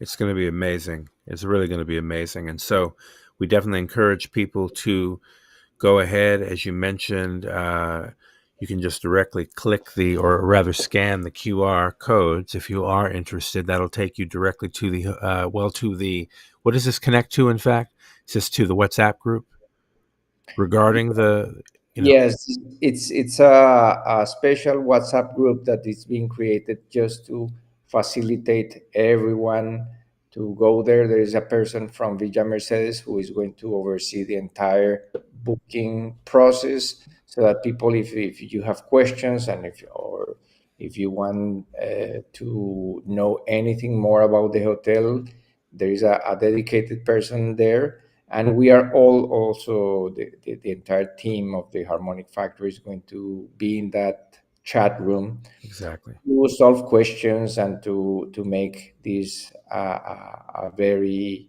beautiful and cooperative experience, so that we can all really have a space there to share and prepare for the big event that is coming.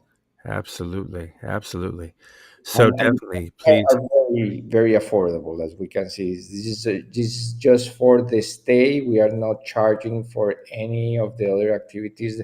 Some of the activities will be a satellite activity, so they're going to be probably have an extra cost that people can opt in or out, like the temazcal, the cacao ceremonies, but that they're always like a collaboration that people want to give.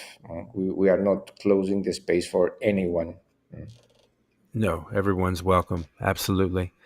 And definitely this will be posted to the social channels. So look for it on Instagram as well as the Facebook page, the Harmonic Factor, or rather Harmonic Convergence 2020-2028. That's where you'll find that. And if you have signed up to the wait list, we'll go ahead and begin to compile emails and make sure we also have that line of communication with folks if they want to opt in to emails. That would be great. Just another way to stay connected and ensure a fantastic experience for everybody. So what else? We are nearing the new year, as we mentioned. And so in light of that, we're soon going to be publishing the new synchronometer, I'm happy to say.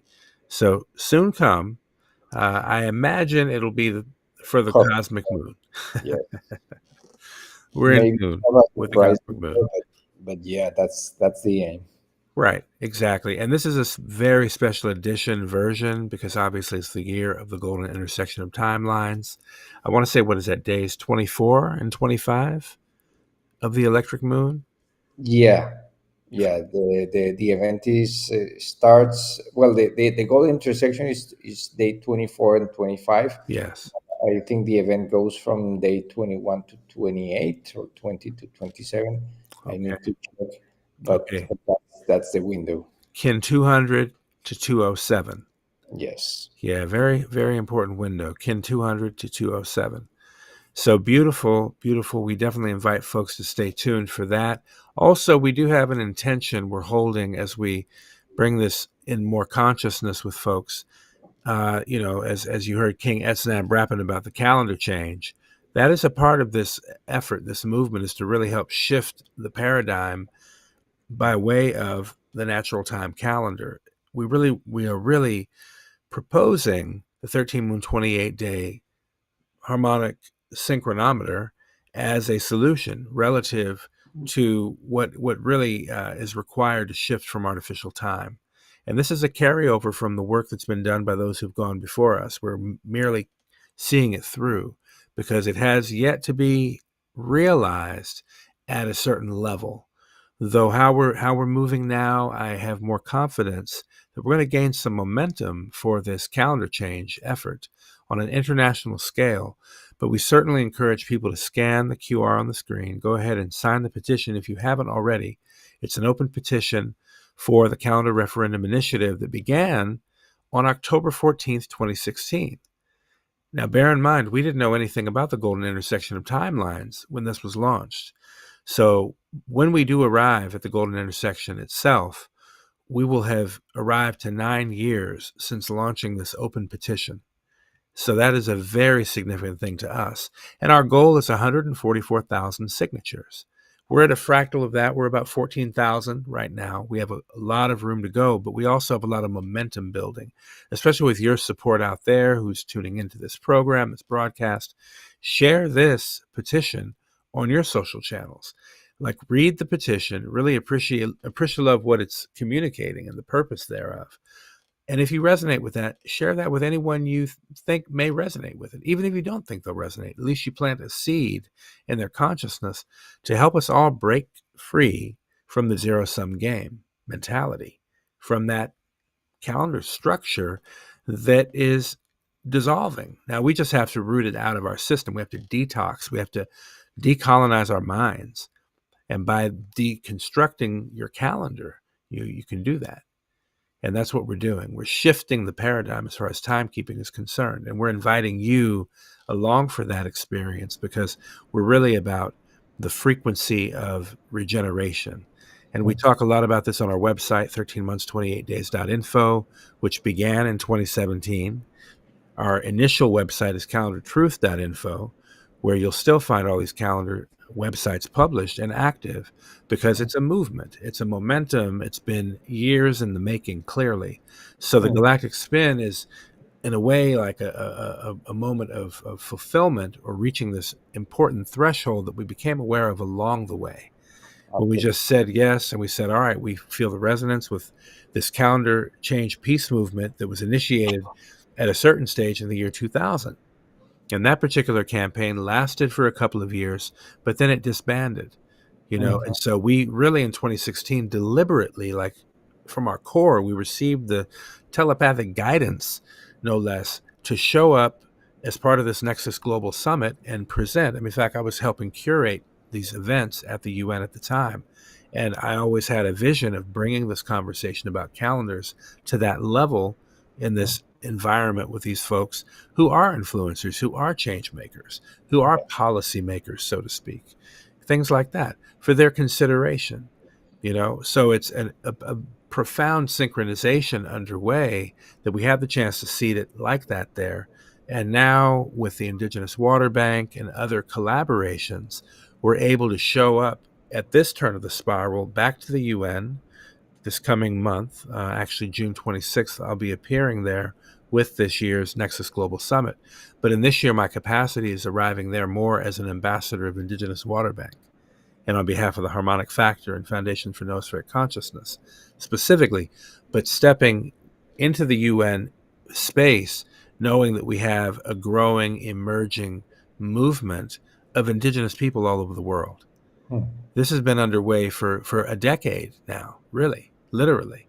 So the wave is now reaching a new peak and a momentum. And so all of you out here tuning into this are invited to tap in, as we presented earlier. Visit the buildabetterworld.iwb.coop website. And I'll put the web link in the chat again, just for you to check this out, because it's incumbent upon us to make the shift, and this is an expression that shift is taking on. And, we really do give thanks to Kin 38, King Etznab, for his stewardship and his grounding, his service to humanity, frankly. Like, this guy is a humanitarian, honestly. And so you'll come to appreciate more how that is and how we're all in this together, really. So we're truly building a better world, and we do invite you to participate with us in that cooperative way. So rising tide lifts all boats. I'm sure you all have heard that adage. We're in the wave. We're in the momentum and the current that is that rising tide. So it's good that we're also skilled surfers, each one of us, whether we know it or not. Yeah, and let's remember that every signature counts for this petition. Every intention counts. So putting your name there is really it makes a blip in the noosphere of someone who consciously, deliberately decided to make this happen a reality, and make this change a reality, make this opportunity an opportunity for humanity to change the program. We are shifting. There is an opportunity here to really shift from an old time to a new time, from a time of war to a time of peace. That's what this graphic is all about, really. And we have the opportunity to make that change. So we trust that for the future generations, they are going to appreciate this initiative, and your support is really, really appreciated. Yeah, I mean, it's truly historic. If we really look at what is happening and what we're all here, we showed up to the planet at this time to do these types of things. Barbara Marciniak writes about it in the Bringers of the Dawn, that we're systems busters. For those of you even on this platform right now, if you have in any way crossed frequency with this broadcast, you're obviously a systems buster, because otherwise you wouldn't even tune into the frequency. You wouldn't even be able to detect it. Yeah. And really and truly. So that's all good. We just invite people to keep tuning in. And yeah, we get a shout out here, 14,363 verified signatures, 14363. So we're going for 144000. That's the goal. And we do invite you again to help us. Thank you, King El Rey. That's what I'm talking about. Just like we've done with everything else. He's going to put it on the record. This is what I'm saying, folks. Now is a good time to truly get into the cooperative. I want to leave that there for, if you do resonate with that, then go ahead and investigate for yourself what is meant by that. But the invitation is open, okay? It's all about open membership.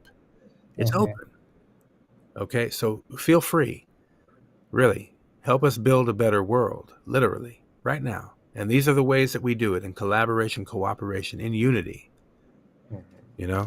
So we give thanks. We give thanks for everybody. Thanks to our special guest this evening. Thanks to you, dear brother, to Alejandra, for that amazing video compilation. We love that. I feel so motivated for what we are here for, and just to connect with Mario and our family down there in Palenque. I mean, my goodness, we're so grateful that this is what we're creating together with each other. And whether you're in Palenque or not, just really appreciate love. It's more about where you are in your presence, in your heart, because it doesn't matter literally if you're in the city or if you're in the country. If you can go and connect and directly earth and ground the energy coming in, it is highly recommended to do that. Let that energy surge through you. Don't get it locked up or blocked up inside of you. Let it flow. Let it flow free. It's not ours to control. It's really doing a major service for everything. It's reconfiguring absolutely everything. And that's a part of the process we're all organically surfing and navigating and tuning in with right now. And so as we continue to fine tune, we appreciate you tuning in with us every 7 days in this platform, because it is a pure intention that is being fine tuned together, truly. And so it has been a true magical, mystical experience, really, for me. I mean, these many years collaborating with you, obviously, this has just been an agreement to adventure. That's what the wave spell is all about. You agree to enter the wave spell. Go ahead and have your adventure according to that. And so this is the continuity of that. But I also know it directly connects to Palenque in a major, major way. So we give thanks for that anchor, and to the communities there that are welcoming us. Yes, with an open heart. And we give thanks to everyone that has been tuning in for the many episodes that we have been already journeying. And the invitation is open. Also, if you cannot go to Palenque, of course, please celebrate in your home, in your place, in nature, but really make a pause during the golden intersection to bring that energy in, become an anchor and a grounding rod for the energies that are coming to the planet. Yeah. Anchoring these light codes, y'all. Anchoring these light frequencies. That's what this is all about. That's what we came here for. So Thank you to everyone tuning in with us, and we will tap back in with you soon come in 7 days' time. I did want to mention, though, that today is 120 days to the golden intersection. Yes. And we were also speaking previously about the significance of 60 days to the golden intersection, which means we're currently 60 days to the harmonic convergence 38th observance. So just to make that conscious and give us a sense of this creative arc that we are navigating. And within that time, we also have the day out of time. And we also have, we have the honor to acknowledge a very profound birth date as well on June 26th, that being the birth date of Dr. Malachi Z. York. Okay. And that also being the founding signing of the United Nations itself that very day. Powerful synchronicity. It's Dr. York who told me to pay attention to the Mayan calendar. So he's the reason, he's the only reason that I know anything of Jose Arguelles. Wow. So I'm just saying, we're time tracking here. And he's also a master teacher to King Etznab. So all these paths, everything that ascends must converge. Everything that ascends must converge. Yes. Aho. Aho. Enjoy this Noosphere wave spell, y'all. It's a profound one, like to the fullest, really. I am one with the earth and myself are one mind. Own that manifesto. Truly anchor that with us. We own it together. We're cooperative owners of that reality, y'all. This is what time it is. So again, we give thanks, and also again, special shout out to Ishel, because that video that opens the transmission here, I really invite people to go look on the YouTube channel for that transmission again, and to Delia as well for those profound tones. arctarablog.com. We invite people to visit her website, and you can sign up with her to receive the tones on a daily basis. She'll literally text them to you. So that's one method by which she's able to help pulse people right now in a very profound way. And we're finding other ways to support all the kin out here that are doing this important light work, this energetic shift. So we love you, and we see you, and we celebrate you. All right? Let me find something closing appropriate to take us home on. Absolutely. Thank you, brother. Yeah, we give thanks for you, fam, as well. Peace and love, and we will connect soon. Peace and love. In Lakesh. Tune in with the Galactic Spin Podcast and expand your view.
Galactic Spin Podcast and expand your view.